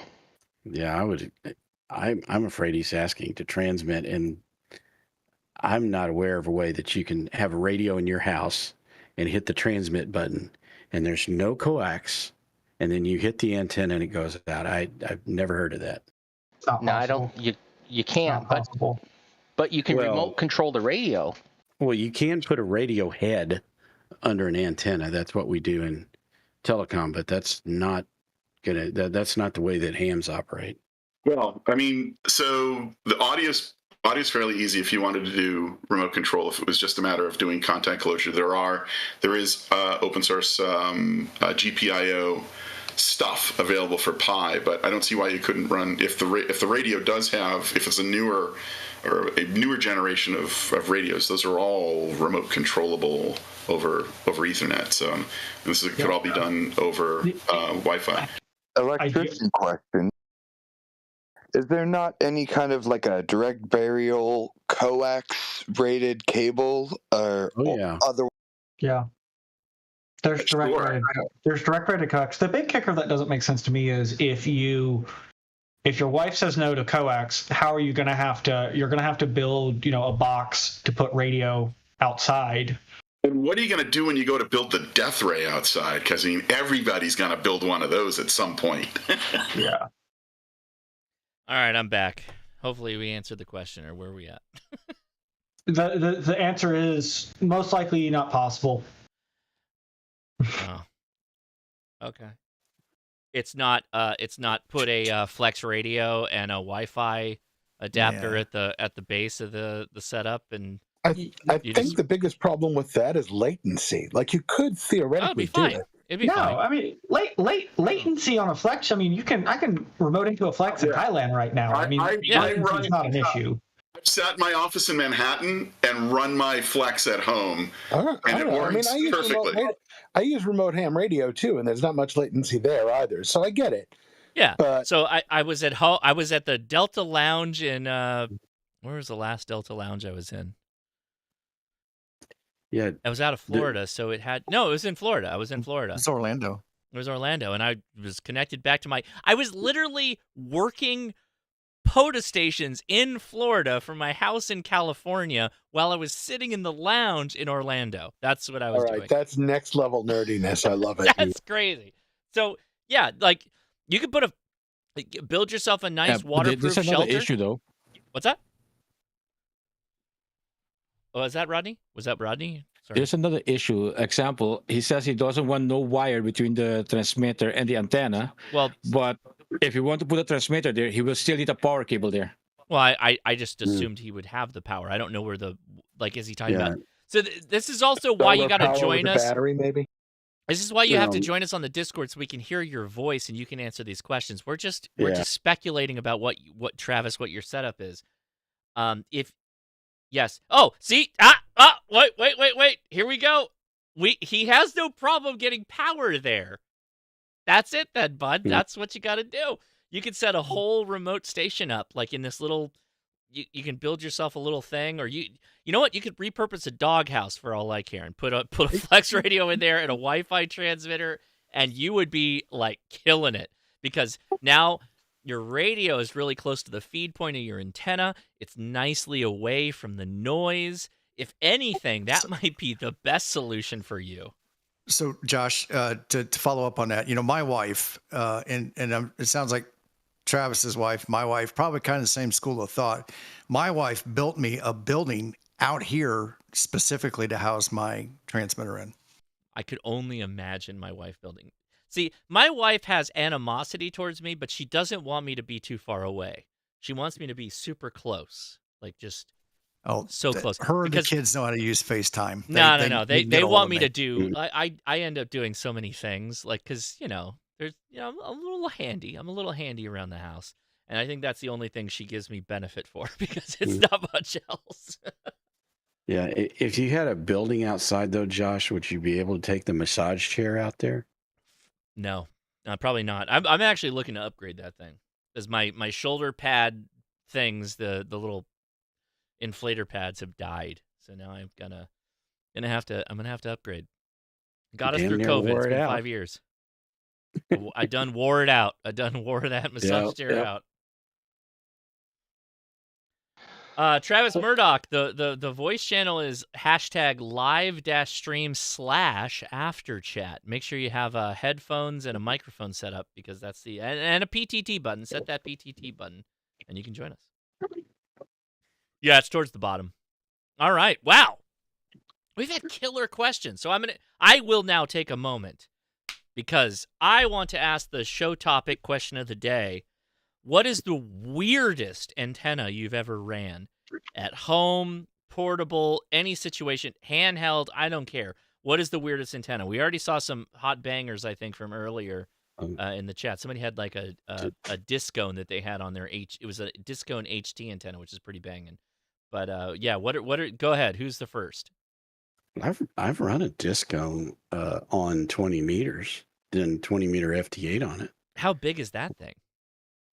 It was not big. It was just one of the diamond Discones. And I don't know, for some reason I could tune it up on 20. Oh, I see. Okay. Not like a true Discone, like a resonant Discone. Right. Yeah. Well, it wasn't resonant on 20 meters, but it was resonant like 6 to 1.3 gig. Yeah. My disc cone that I have for my scanner had a leg that was set for CB, which was pretty close to 10 meters. It was actually the first antenna I used because my radio showed up one day before my antenna when I got my license. So I spent a whole 24 hours just on a disc cone banging out 10. Now, Josh, you didn't see my latest video, did you? But we'll talk about that when we get I did not. But who else? Who else has a weird antenna? I flew a kite-lofted Lazy H. A Lazy H. I don't even know what that is. There's a picture. It's a basic broadside curtain array. It's basically collinear dipoles. I threw a picture of it in the chat. Oh, I see. Okay. Oh, and you're literally running. You got a lot of kites, I've noticed, with your antenna setups. Back in the day, I had a lot of access to Breton Point in Newport, and I used to fly regularly during the Newport Kite Festival. I used to set up at the end of the field, and I would do demonstrate ham radio with using kites. And it was not uncommon in the early days of radio to use kites or heliostats to raise antennas. That one in particular, if you zoom in on it and you actually look at it, you'll see the bridle, the phase, the matching section. That is a type of ladder line. There used to be a fellow in Alaska who used to sell this stuff on eBay, and it was ultralight 400 ohm ladder line. And with the KX3, I think I worked Europe, like in all of Europe, in literally an hour. I had a pile up on 10 watts that was just incredible. So how does it feed? So I'm seeing the ladder line that goes up the center, and it goes to the top elements that are branching off. But then there's another hanging bit of ladder line that comes back down and goes to the bottom bit. So is that also connected? Yeah, so there are two elements. Let me see if I can bring up that picture. There are two dipole elements that are suspended in the bridle. Each one of those sleds, those power lifter sleds, those are about 10 feet across, to put that in scale. And that was it took us 4 of us to get it in the air. And I had that, I think, at around 60 feet off the ground. At one was 70 feet off the ground. So the way that works is there are two dipoles. They're broadside. They're vertically oriented. They are half wave. They are half wave spaced, and that is a half wave phasing section that has a 180-degree twist on it. So they're both being fed in phase, and that is a truly balanced antenna system. So that's a broadside curtain array with two collinear dipoles, half-wave dipoles. What was and this that was cut for 20 meters. Is this 10 meters? 20 meters. 20? This is a 20-meter antenna? Wow. 20. I had built a 40, and the 40 was just, it big. Did work, but it was just a lot of wire to get in the air.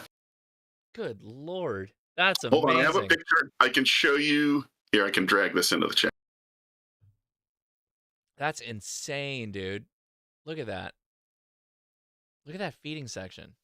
Oh, I'm in Google searches for kites and antennas just skyrocketed. Yeah. So there's a picture. If you look in the chat, you'll see there was a Johnson. So it's the Johnson Matchbox Junior. That is a link coupled. Balanced tuner. The KX3 and a set of batteries off to the side that you can't see with the solar mats. So I ran about between 10 and 15 watts on the KX3 all afternoon. And you were working Europe on 15 watts? Oh, I worked. I have the logbook from that day, and it's about 6 pages long. Holy smokes, dude. And he ran it off his beer cooler. That's the funniest thing about that. Oh, So well, the problem, bugging him, like, oh, yeah, can I get my beer out of there? Every 10 minutes need to get into the cooler. Yeah. You know how that goes. But I've run other things too. I think I have a Delta loop here's a Delta loop. I do like a Delta loop. Delta Loop's one of my favorite antennas, actually. That's 142 foot long wire with a 9-to-1. That one works very, very well. But I do have a Delta Loop I can find. I do need a good kite. I do need a good lifting kite. Is this in Newport Beach, California? No, this is Newport, Rhode Island, which is like one of the kite flying capitals of the world. It's I see. So the white sled there was custom made. That is a 18-foot across. So that line that you see is 1,200 pound test line. There's a balun. You'll actually see the balun. That is a Delta as it was going up before I got it all splayed out. That's another antenna that just worked gangbusters. Crazy. And what you can't see is about 200 feet behind me is the Atlantic Ocean. That's crazy, dude. That's crazy. Okay. I saw I saw a number of your posts like with kites, and I'm like, man, this guy, where the heck is this guy? And now it makes a little bit more sense. But yeah, you got a lot of like really complex wire antenna structures that you're building or have built with kites. It's crazy. It's not just a hobby. Yeah. So, have you ever looked into the Indian Kite Festival? Do you know about the Indian Kite Festival? Indian Kite Festival. India. Yeah. Yes, I have. They actually do. They do. I forget the name of the type of kite, but it's a glass impregnated line. Yes, it is. Yes. Yeah. They do that. They here. fight. Yeah, they're kite fighting. They fight with them. Yeah. Yes, I can't remember. And the name escapes me right now. They're very small rectangular kites. I have some. Yeah, they can rotate around really aggressively. Ridiculously difficult to do. Yes, and the whole idea is to cut the other person's line. Yeah, a lot of fun. Manja is the line. Yes, and it's ground glass. It's glass powder impregnated kite line. I love it. But yeah, I've flown a bunch of things. I've done lazy H's. I've done delta loops. I've done horizontal loops. I've done 142 foot long wires that, or just vertical wires with a kite. Yeah. Oh, there's a picture of it in there. Yeah, 142. Oh, that was that one. Yeah. I pulled that up. Yeah, that's awesome. 142 feet and a 9-to-1 with a radial system that was laid out the night before, so you could just walk right over it.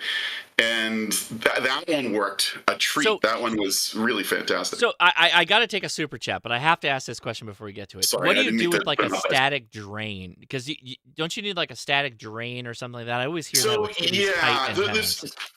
Absolutely. So in the balance that I put together, yes. But one of the things that operating this close to the beach, the humidity is so high that you just don't get the wind static buildup that you normally would, like if you were flying out in the desert, out in your neck of the woods. It might be a little bit different. Well, we have beaches. We do have beaches too. Where we can fly kites. Yeah, and I have them. I totally want to do this so bad. I'm going to do a long wire kite. It is a lot of fun. Oh, it is a lot of fun. Did you send me the link to the kite you recommend? Are there good lifting kites now? I can send you some links to some kites. Please. I have hundreds.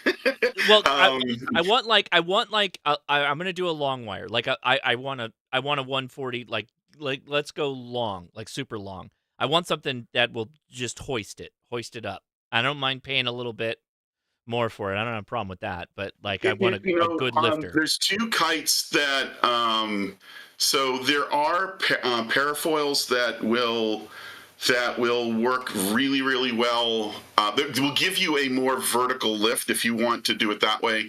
The other one is a Cody, like a man lifter. During World War I, can I go up with the kite, a man lift myself up, and then if they're large enough, absolutely. You should probably have somebody who's experienced show you how to. But here, I have one. Of course, he's got a man. It's called a man lifter, and it will literally lift men. So what is that? That's a commercially available. That's a Cody. It's a Cody man lifter. Okay. What they used to use those for And there's another one that's called the French military kite. And what they used to do is they would put a bosun's chair on those, and they lift an observer For like up boats. on the kite. That's for ships. Yeah, they put a bosun's chair on it, and you would sit on the kite, and the forward observer would loft them up over enemy lines. And they would take pictures or spy on enemy movements, and then they'd lower them down, or they'd get shot down. But that's what they used to use either the French military or Cody man lifters for. The Cody is a strong puller. That is a really strong puller. It's great for lifting line laundry. I love the idea of operating where you're at the top of the kite, sitting, and then your wire's just hanging down. So that cracks me up. Absolutely. Yeah. Absolutely. The other craziest thing I ever did was flew a Moxon, but that one was a little bit interesting. I have a Moxon that I take for field day. We used to call it swing set portable because we used to lash it to one of the swing sets at the local park. I have a picture of that as well, but that was for 20 meters, and that was a lot of fun. I think I've posted that a few times in the chat. Yeah, could you imagine where we get a lot of wind is actually on soda summits. So whoever said soda kite, like that's totally totally a real thing. I'm curious about that because if you get a light lifter for a K6 ARK antenna, you'll be able to get that up no problem. That's actually totally doable, and that's probably better in or I guess it's subjective because it could be totally still with no wind, and you'll never get the kite up, so you got to hoist the pole. Yeah, kites take up like no space. There's one other thing you can do, and that's something called a heliostat, where you take a Mylar balloon with a delta type kite on top. So during the lulls, the balloon kind of helps you keep it from falling down, but with a slight breeze, it'll help bring it up. So it's kind of like a balloon-assisted kite, if you will. This is kite technology I was not prepared for on this live stream. So let me take the super chat. I'm sorry, I digress. No, I love it. Steve, every time you drop some knowledge bombs that I'm like totally about. So yeah, it's all good. So Will says, Will with a carrot, but it's Will Carrot. So let's make sure you put the respect on it. What's a basic antenna I can run on my new 991 Alpha? So, Will, it's going to depend on what you mean. If you mean VHF, UHF, like an exterior antenna, or an HF antenna. So I don't know really what to answer this question with, other than, I will say, go check out Comet or Diamond if you want a good exterior antenna. I would go with a nice 5-footer antenna, ground plane antenna. Put that up outside. You can tack it on the side of the eaves of your house. There's your 2 meter, 70 centimeter antenna. There you go. But if you want to do HF, well, I mean, like the sky's the limit. We're literally talking about putting kites underneath some of these antennas. But an end-fed half wave, a dipole, just literally the sky's the limit. It depends on where you want to go with that. When you say run a basic antenna, basic antennas are dipoles. So if you want to build a fan dipole, so let's say you're like, okay, I'm going to build a 20 meter dipole, and you're like, build it up, hoist it up, and you're like, I want more bands. Oh, let's add a 10 meter element. So you got a little bit smaller, shorter elements underneath that 20, and you separate them with a little bit of spacers. Now you got a 20 meter dipole, 10 meter dipole. There you go. That's a great way to go. So you just keep building elements on it, and that's your basic antenna that becomes a little bit more complicated antenna, and it's going to work fine for you. Okay, there you go. All right, let's say hi to our YouTube friends here. Let me go back in here. There we go. Hold on. Oh, I haven't got on FT8 yet. Jeez, I'm going to do that right now. Hold on. Get my Pi Slice up, or Slice Master, WSJT-X. Where am I? Oh, I'm on 40 right now. We'll stay on 40. That's fine. You know, Josh, if you ran this on Mac, you wouldn't need all those extra programs. No, you still need all these extra programs on Mac. No, you don't. Yes, you do. What are you talking about? That's all integrated, dude. It is all integrated to what? there. Do you know I am on Mac? I am on Mac. It's not all integrated. It's not. I run everything out of Smart SDR for Mac. from Marcus, the Marcus software. Yeah. Yeah, it's not as good. Marcus is a lot of his stuff is good, but it's not as good on FT8. It's just not. There's a lot of things you can do in Windows FT8 you cannot do. Well, you can run that, but you just don't need Slice Master and that other silly one to do but Slice Master adds like the splat. It tells you where people are and all that stuff. Mm-hmm. Slice Master's awesome. Don't get me started, man. Okay, so I'm transmitting now. I'm not on the beam or my dipole right now. I'm totally on my. In fact, let me bring this down here. How high will that vertical go? It's just wire. It's 50 feet. No. I don't mean how long is it. I mean, how high can you tune it, or low? Oh, whichever I can only one get you to want 80. to say. Oh, I'm running 160 right now. Yeah, because my wire's not long enough. I wish I could go higher than that. That'd be awesome. So is that what the kite's for, Josh? So you get a 160? Do night kiting? Yeah. I'm just looking to get to 160, guys. Yeah. Quarter wave. You get a chance, Josh. I put a video that actually has an upward shot of that delta loop, and it gives you an idea of the magnitude of the size of that. I will pull that up in 1 second. Let me make sure I'm getting out there here. Oh, I'm getting out there, I think. Maybe. Yeah, I'm transmitting. Hold on, transmitting.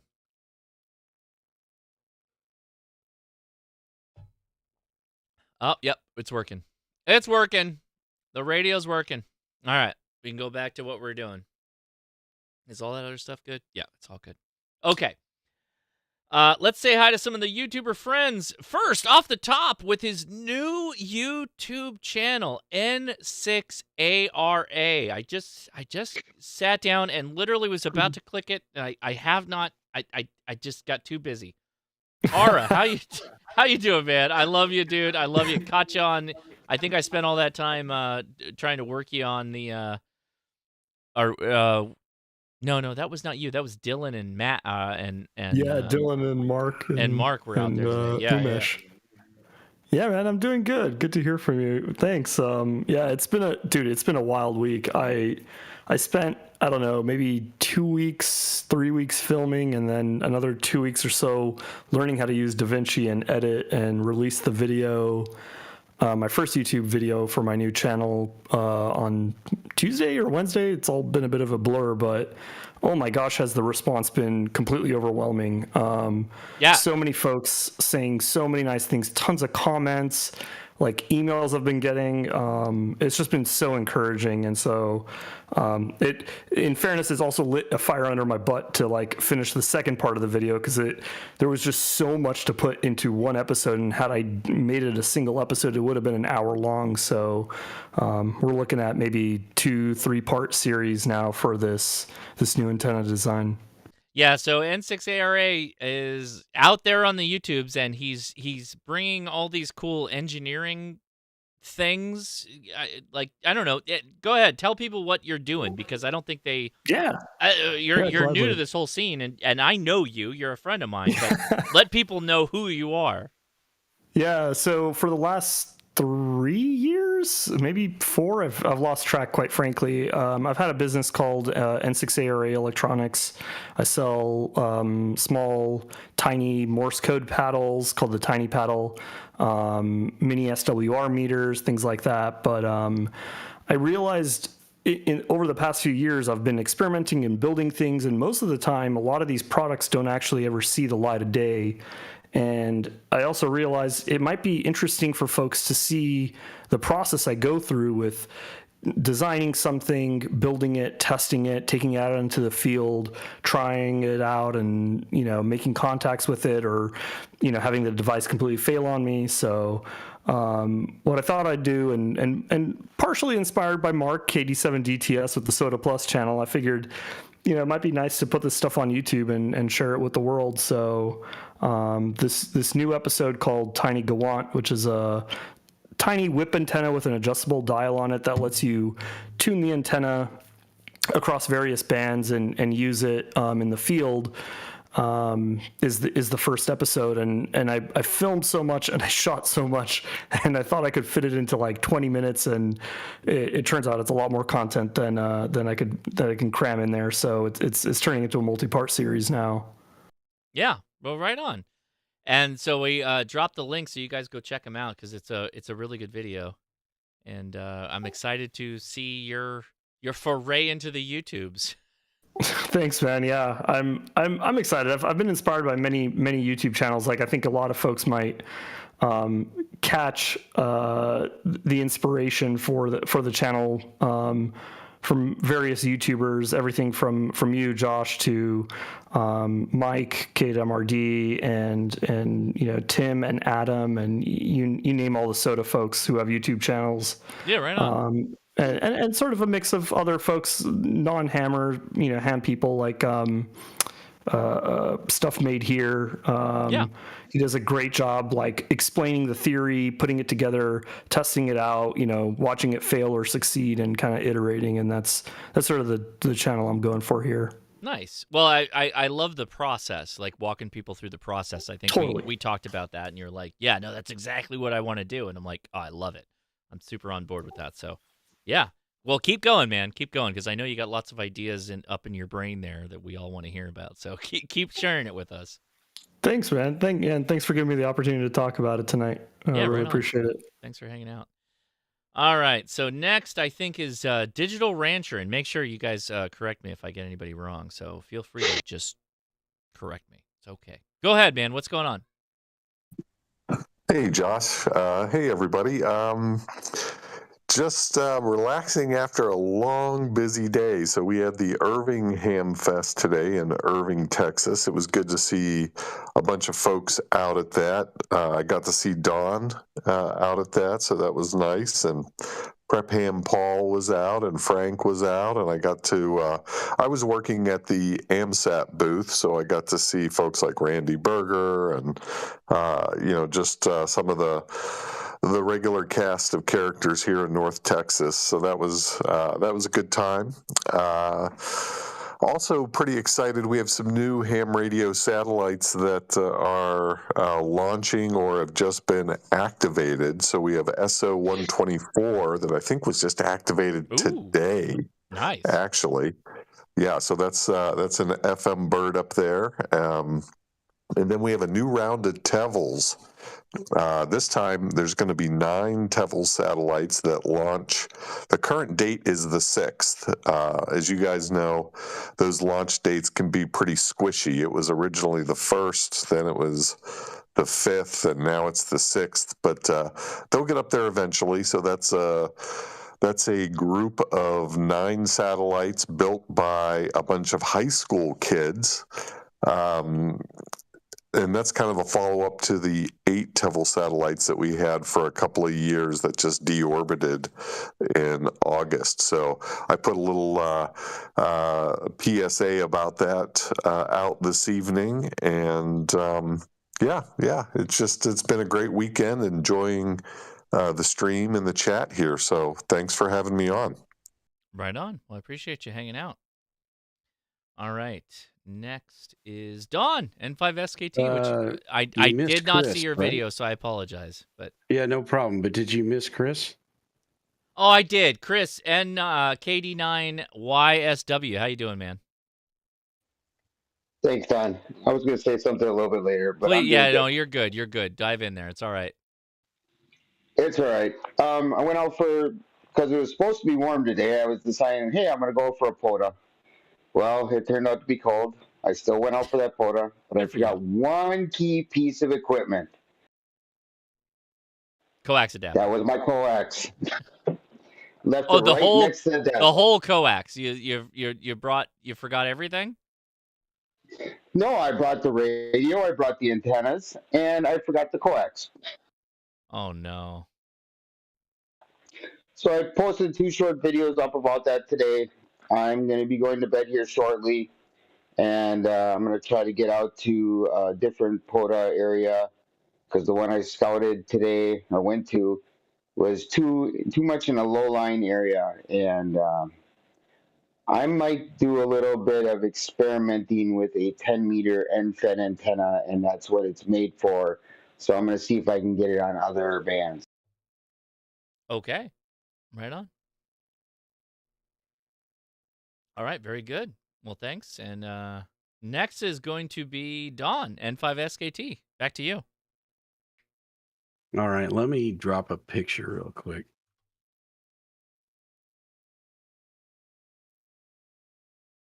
He's dropping a picture. Yeah, if you see that little picture there that I just dropped, and see the little, like at the on the right side of that picture, there's this thing that looks kind of like a fish bin. Sorry, that is our antenna for our 4G network stuff that's headed to the moon right now. Wow. Launched on that's awesome, Wednesday. dude. Yeah. It's about 1 to 2 days from entering orbit around the moon. And I think they're going to orbit 3 times, and then it'll land. And if everything goes well, we'll have a 4G network up there. Bro, in a few days. Why not a 5G, Don? It's been in the works for 8 years, and they used what they could get at the time, which 5G small cell was not available at Nokia at the time. That's awesome, man. That's so cool. Yeah. We're gonna have a cell tower on the moon. We finally made it. I wonder what the roaming charges are going to be for that. Oh yeah, really. Can we DX 4G? Can we DX 4G from Earth? That I don't know why you couldn't try to hear it. I think it's it's gonna be line of sight. If you can overcome free space path loss and thermal noise. Exactly. I was going to say, as long as your flux density works and your free space path loss is okay, A-okay. What's the use case for a cellular network on a barren rock? Do you know what they're doing today? No, I don't know. UHF. So they're using UHF TV and everything else and getting 4K video on UHF. Come on. 4K? How? Yeah, they can't. 4K they can't. because the bandwidth is just huge. Right. The band, and they're doing voice and video over UHF, and that's the same thing they did on Apollo.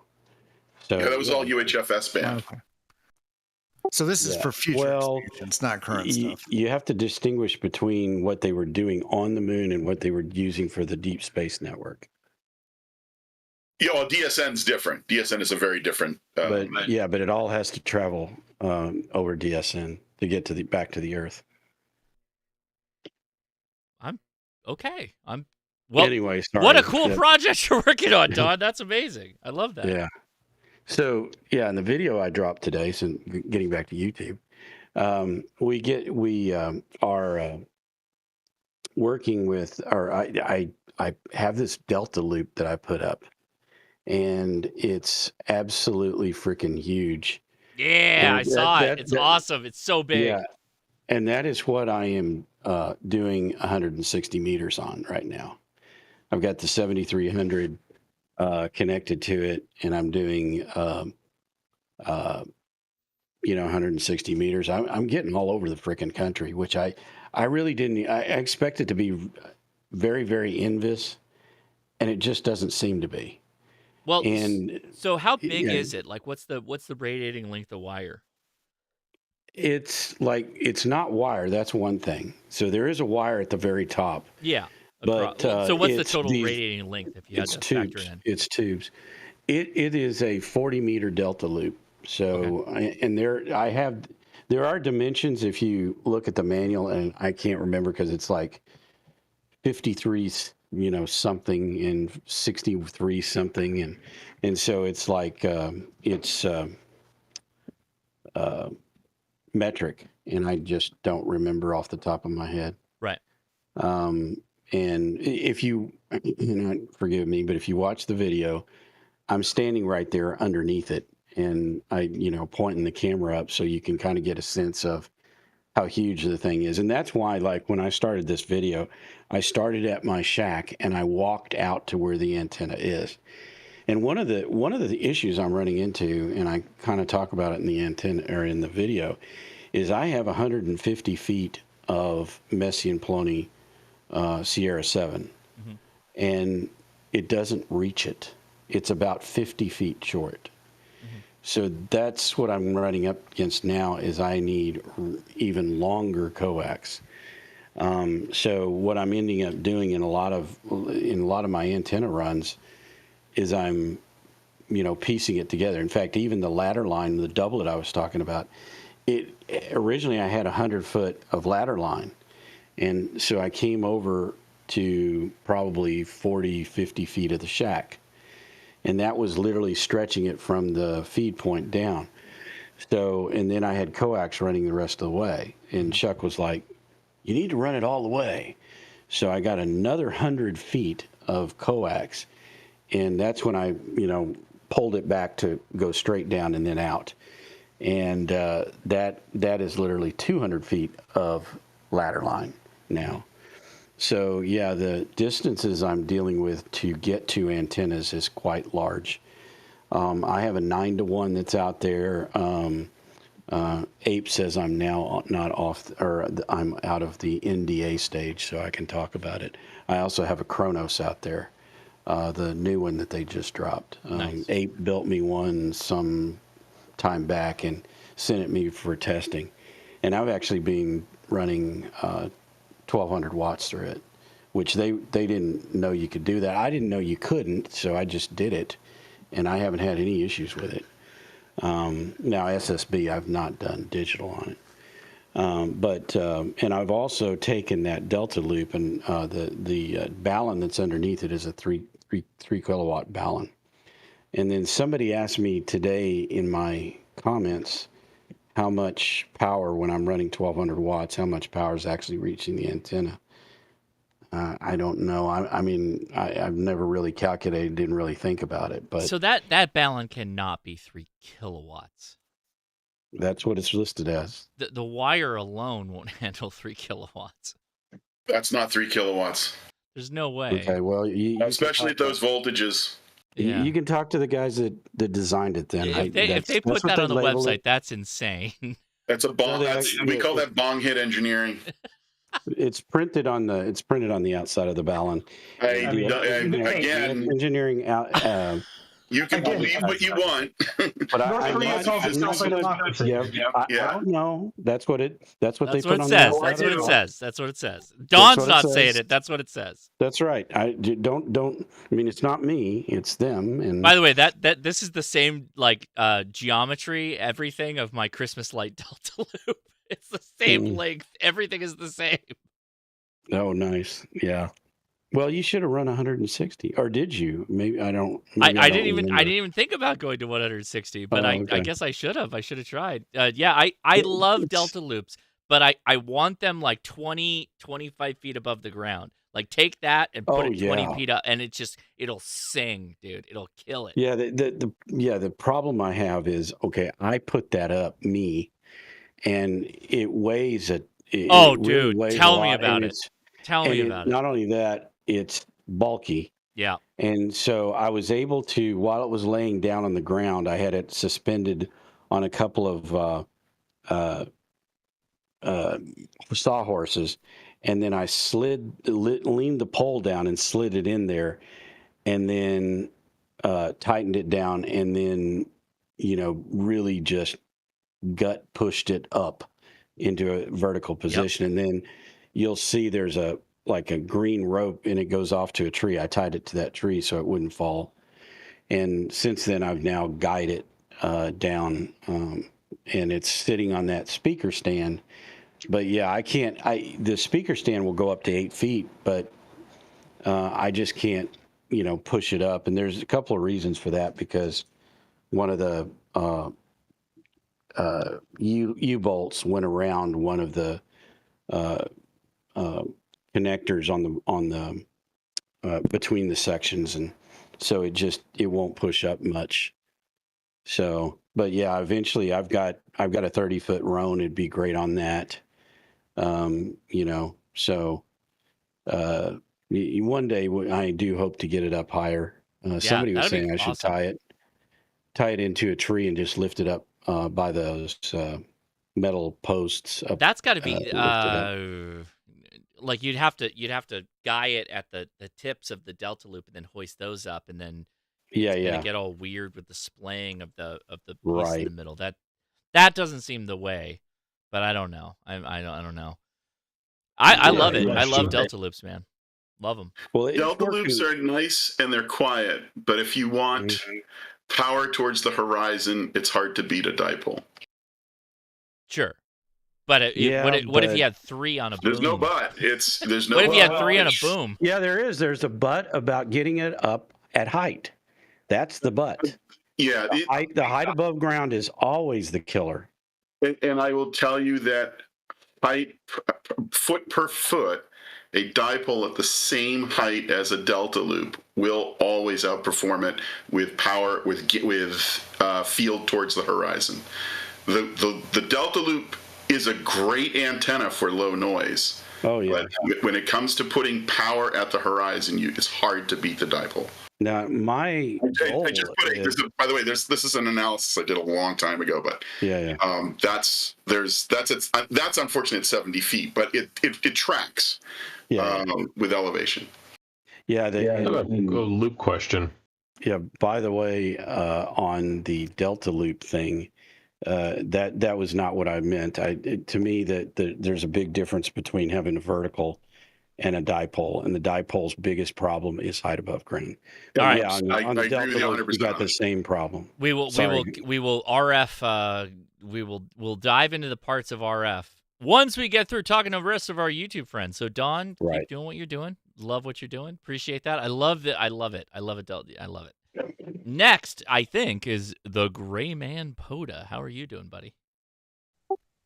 Doing pretty good. Ready to go to bed. I tell you what, this late night stuff is killing me. Lord, watch out. But no, doing pretty good. Just staying busy. Been trying to get some content tied down to the film, but been doing more and more of the live streaming stuff. And I like it. I feel it's liberating to be able to just to jump right in, do it, and not have to worry about it. Right? Not having to worry about the editing. And, it is. But it comes with its own challenges. It does. But I have found a few spots in the park where I can get a good 5G signal and just have some fun and play radio and been. I think today there was like 55 or so people watching me make POTA contacts, and I'm having fun with it. Excellent. I love it. Very good. All right. Who's next? Let's see. Going down my list. Oh, well, shoot. I don't know who the next YouTuber is. Is it Mark? Is it Boondock Echo? Is it Boondock Echo? Did I hear Boondock Echo? You did. Hey, team. How's everybody? Good. How you been, man? Good. We're still chugging along. We have in the mail to me is one of our mobile edge servers, which is going to be really cool. Definitely going to share that with everybody. And last week we were here, I showed off a little 3D print for your Uniden scanner, and I've I'm still iterating on it, trying to make it better, easier to print, look cooler. Anyhow, I think I'm ready to record that too. You'll be able to remotely control a Uniden Bearcat 325P2 nice. And BC 125AT. Well, the BC 125AT is coming first. And you'll be able to tune and change stations from your account on the website. So a lot of cool stuff coming. The Edge server is really going to be neat. I don't know that it's going to be useful for our amateur friends, but for our first responder friends and people who want to keep their, all their content out of the cloud and local, I think they're really going to like it. So we got some stuff coming, but man, do we ever need to be full-time to execute a little faster. But what are you going to do? Well, Mark, my WSJT-X has gone back to not tagging me on colors, and I did not change anything. So I will, again, reset highlighting. Yeah, and let's see if that changes it. But oh, I will share this because it's bragging rights. Yes, I was please. able to solve a software problem that KC wasn't. No. Yes, Impossible. I know.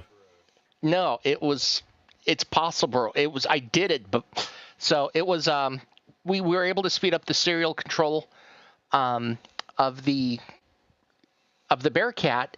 Instead of leaving the default timeout, we just started shutting off listening to the serial port every time we saw a break, and man, did that ever speed things up. Nice. Good job. Fantastic work. I love it. So, yeah. So, thanks, guys. Did the boondock freeze over? I don't know what you mean, Sean Technician. Boondock. Did somebody say boondock echo? That's what I heard, Gray Man. Echo. And I think I'm going to join Gray Man at the kids' table. So. Okay. Right on.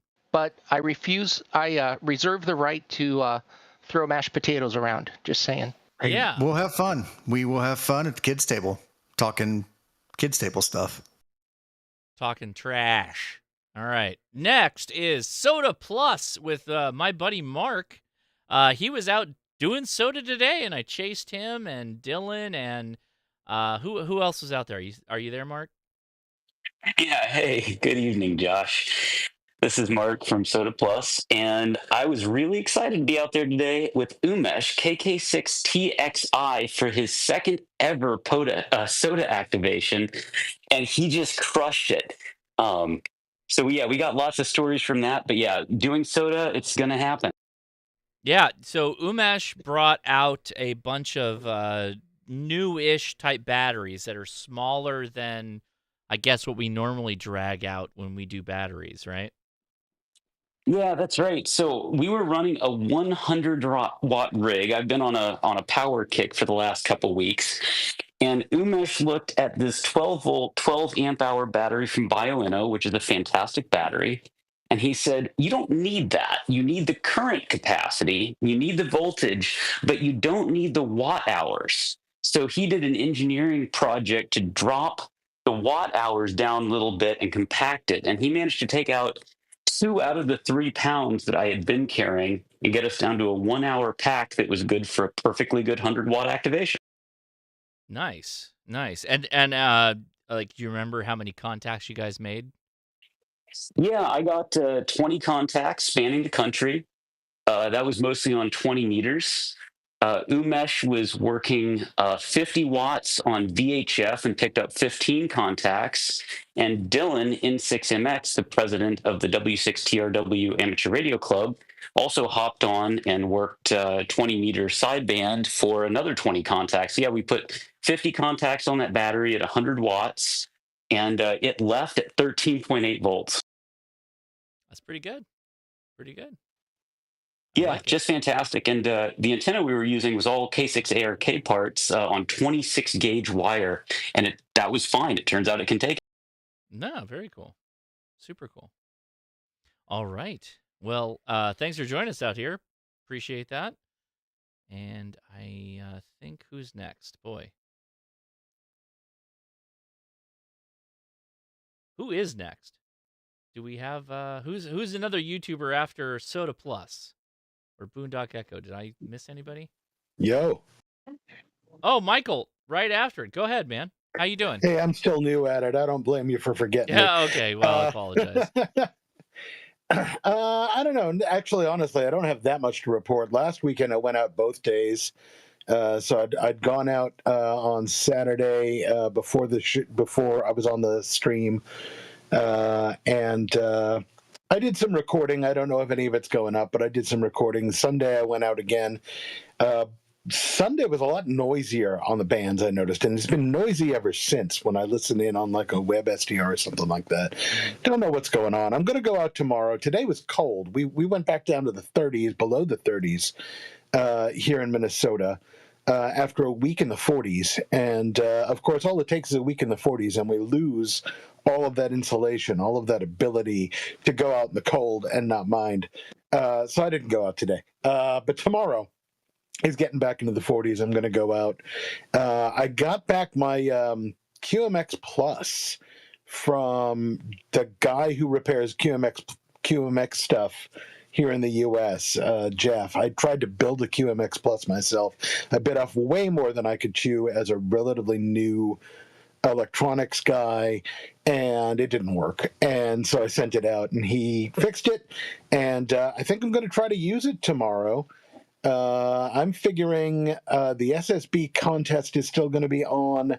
I'm not really going to want to try to muscle my way through the contest, so going out with a radio that's mainly a digital radio and a CW radio, even if it's only 5 watts, seems to be a good way to go.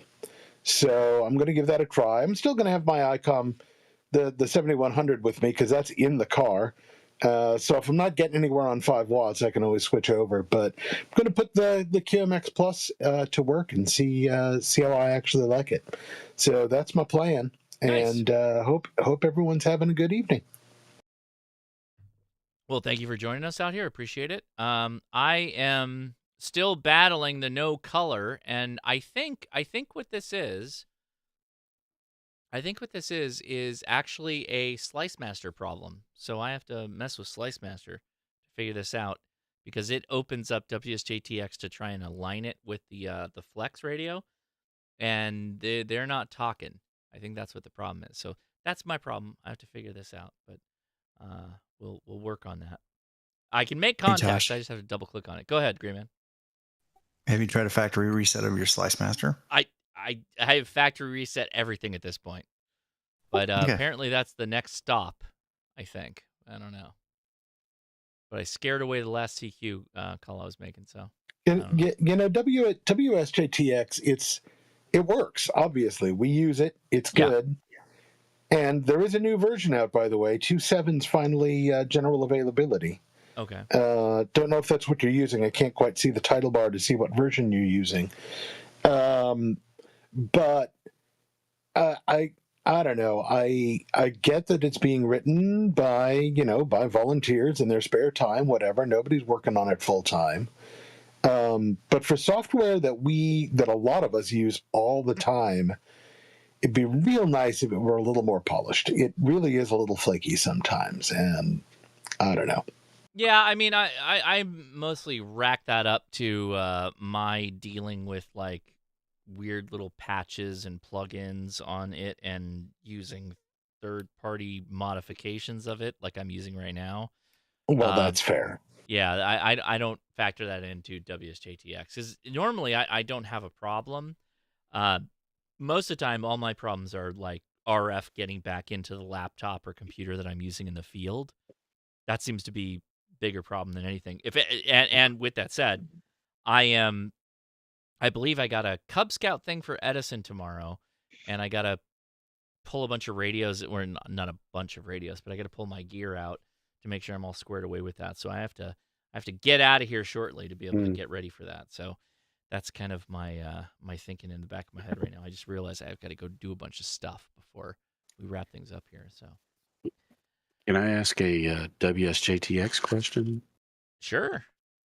So I'm running a WSJT-X with a 7300 on the Mac. Okay. And after a while, if I'm just running it and then I come back to it, say 15, 20 minutes later, it's not, the WSJT-X is not showing anything in the decode window. And I have to close it down and start it back up again, and then it starts working again. But is there any way to keep it working without it doing that? Because I don't have that problem on Windows with the Flex. I can leave the Flex running for days. I come back and WSJT-X is still decoding. I have never had success. So that's interesting. Mm-hmm. I have never had success of running WSJT-X for any amount of time, aside from a couple hours I'm using it when I'm on Windows. It will not run on its own. Like it's just not going to receive it. It'll go for a little while and then the audio will crap out. Linux has been my most stable application of running WSJT-X.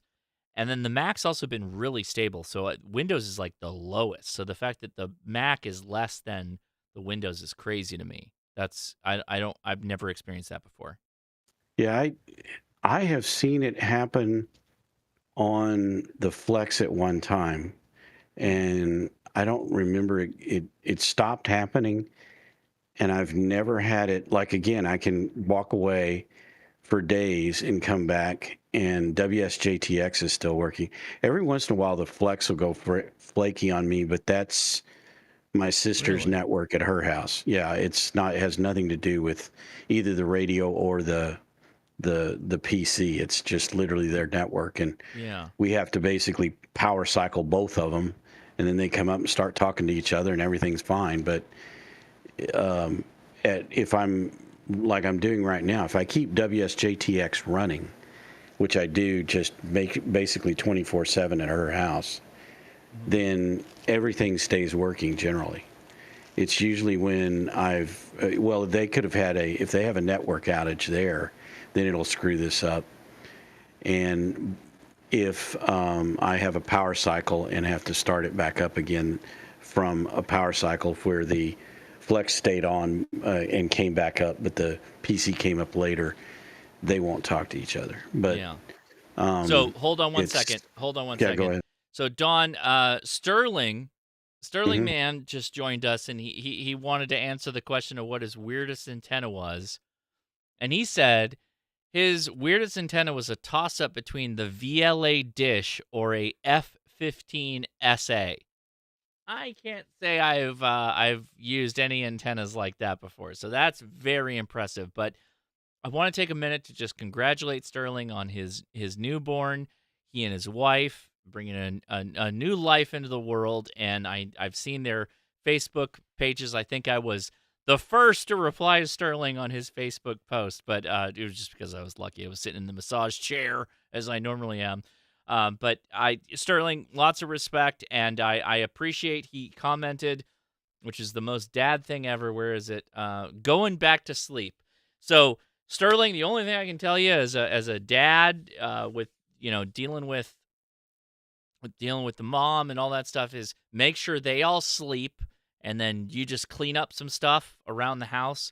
Make it so like she doesn't know that she lives in a hovel of baby mess, and then go right to sleep. That's my biggest tip. That's my biggest dad tip, is make sure they sleep at the same time. They're scheduled like at the same time, and then you clean up all the junk and then go to sleep. That's the best thing you can do from my point of view. So, yep. Love you, man. I'll see you soon. Hopefully I'll see you soon, but if not, it's okay. We understand. Leia is the champion for baby wearing advice. So if you want to reach out to Leia, you can go to her direct. She'll respond direct if it's baby wearing type stuff. But right on, man. Dude, get all the sleep. Get all the sleep you need. And congratulations to you. Cheers to you, man. Appreciate you. All right. I have to boogie out of here because both I have to eat, and then we're gonna record the podcast. I think we're still gonna try and do that. So, comment on the WSJT-X issue. Yeah, go ahead, Paul. So I can tell you, since I try to leave WSJT-X on a monitoring station for days on end, that I think there just are certain instabilities that probably have to do with threading, and it'll cause the JT9 process to like hang up sometimes. What I've usually found is whenever this happens, I go forward or backward, whatever their like minor release is, and I don't really want to say it solves the problem, but it re-randomizes the kind of bad behavior I'll get. So I just sort of end up sticking on one of them for a while that didn't have the problem. I don't really know why, but I'd also say you could try the WSJT-X improved builds, because those tend to have different issues. Yeah. Note to they self: could be good or bad. Threading on the Mac is a bad thing. No, threading on the Mac. I love the Mac. Best thing. I said that for Tim's benefit. Oh, okay. I will say my experience with WSJT-X is, if anything causes the USB cable the USB connection to like a DigiRig or to the radio, whatever, if anything on Windows, anything causes that to glitch. So you get a little RFI into the cable and it goes sideways. Anything like that, WSJT-X just does not recover from that. You wind up having to quit and start it up again. It does not, like, even if it comes right back, it doesn't necessarily see the audio, particularly the audio, I've discovered. Like the COM port sometimes comes right back, but the audio, for some reason, it just can't pick it up and it gets completely confused. You know what's crazy about this? So Superman's got hot takes. iOS is trash. Like, we're not even talking about iOS. We're talking about Mac OS. Those are completely different operating systems. So in my pantheon of like stability, Linux is the top, then it is Mac OS, and then it is Windows. And if anybody tells you differently than that, like I don't know what they're doing with their computer, because like there's no way that Windows is as stable as Mac or Linux. It's just not, unless you're talking like servers. That's a whole different game. But no, they're not. They like Red Hat Linux server, like institution server stuff is rock solid. RHEL is the gold standard for stability. Yes, gold standard. I've got Raspberry Pis that run forever, and then right below that is Mac OS. Mac OS is way more stable than Windows. I don't care what anybody tells you. I can tell you Linux is on its way to the moon right now in many devices. And there's lots of flavors of Linux there and beyond. And I guarantee for reliable communication to the ground, it is Red Hat Linux. The ground station is totally running Red Hat. Actually, we're running Ubuntu on our Still ground Linux stations. though. Still Linux though. Yeah, it's Linux. Kernel's not that far off. Yeah. All right. I gotta head out. So everybody on the Discord, appreciate you, but I gotta boogie out of here, eat some food, and then get to the podcasting, because otherwise there will be no episode. So I gotta get to that. All right. Thank you, everybody. Thanks for hanging out. Appreciate you taking the time. Loving all the ham radio questions we got. It was a ton of really good questions. I'm telling you, we'll be talking about some of this stuff in the next week. Actually, I don't know when we're gonna get that all up. I think I have like 5 videos recorded and I haven't edited them yet, so I'm gonna do that tomorrow. But I now have 2 kids that are actively engaged in scouting. So, like, literally half of my time is in front of an editor, and the other half of my time is, like, with a backpack, and we're hiking, which is great. That is, like, if I could picture my life, free time, editing or, like, doing hiking, amazing, or making videos. I love it. So I'm having a great time. My oldest being in scouts, I'm super excited about that, so more to come. Not a lot of, we'll see how the videos go in that space, but man, go ahead, Don. Radio merit badge yet? I haven't approached them with that yet, because it's literally only been like a couple of days since he's been in there, but I will probably end up being a counselor for that merit badge. There's just no way. There's just no way I can't not do that, so. Yeah. By the way, love the podcast. Oh, thank you, Don. Thank you so much. I appreciate it. Yeah, we do actually. Well, my wife and I talk like that on the regular, but the fact that we can focus time and just hang out like that, even though I kind of I kind of made her do it a little bit. I didn't punch her or anything, but it's been a lot of fun. So when y'all have regular conversations, you have segments? Yes, we segment our conversations. That's right. And we got drops. I push a little button in our regular day-to-day and to break it up a little bit. And then when y'all go to bed, you play a little closing music too. We do. We always play the Korean train music to go to sleep. Yeah, it's the most peaceful music you can have in life. That is true. Yeah, that's great. All right, everybody, take it easy. I'll talk to you later. 73. All right. Oh, man. I got to go, though, because I literally have to do the podcast, and I got to get my wife in there, and I think I got, like, unknown kids in my house right now, so I got to deal with that. I got to eat, the whole 9 yards, so appreciate you guys hanging out. It was a lot of fun. Great questions. Fantastic questions. And until I talk to you again, 73.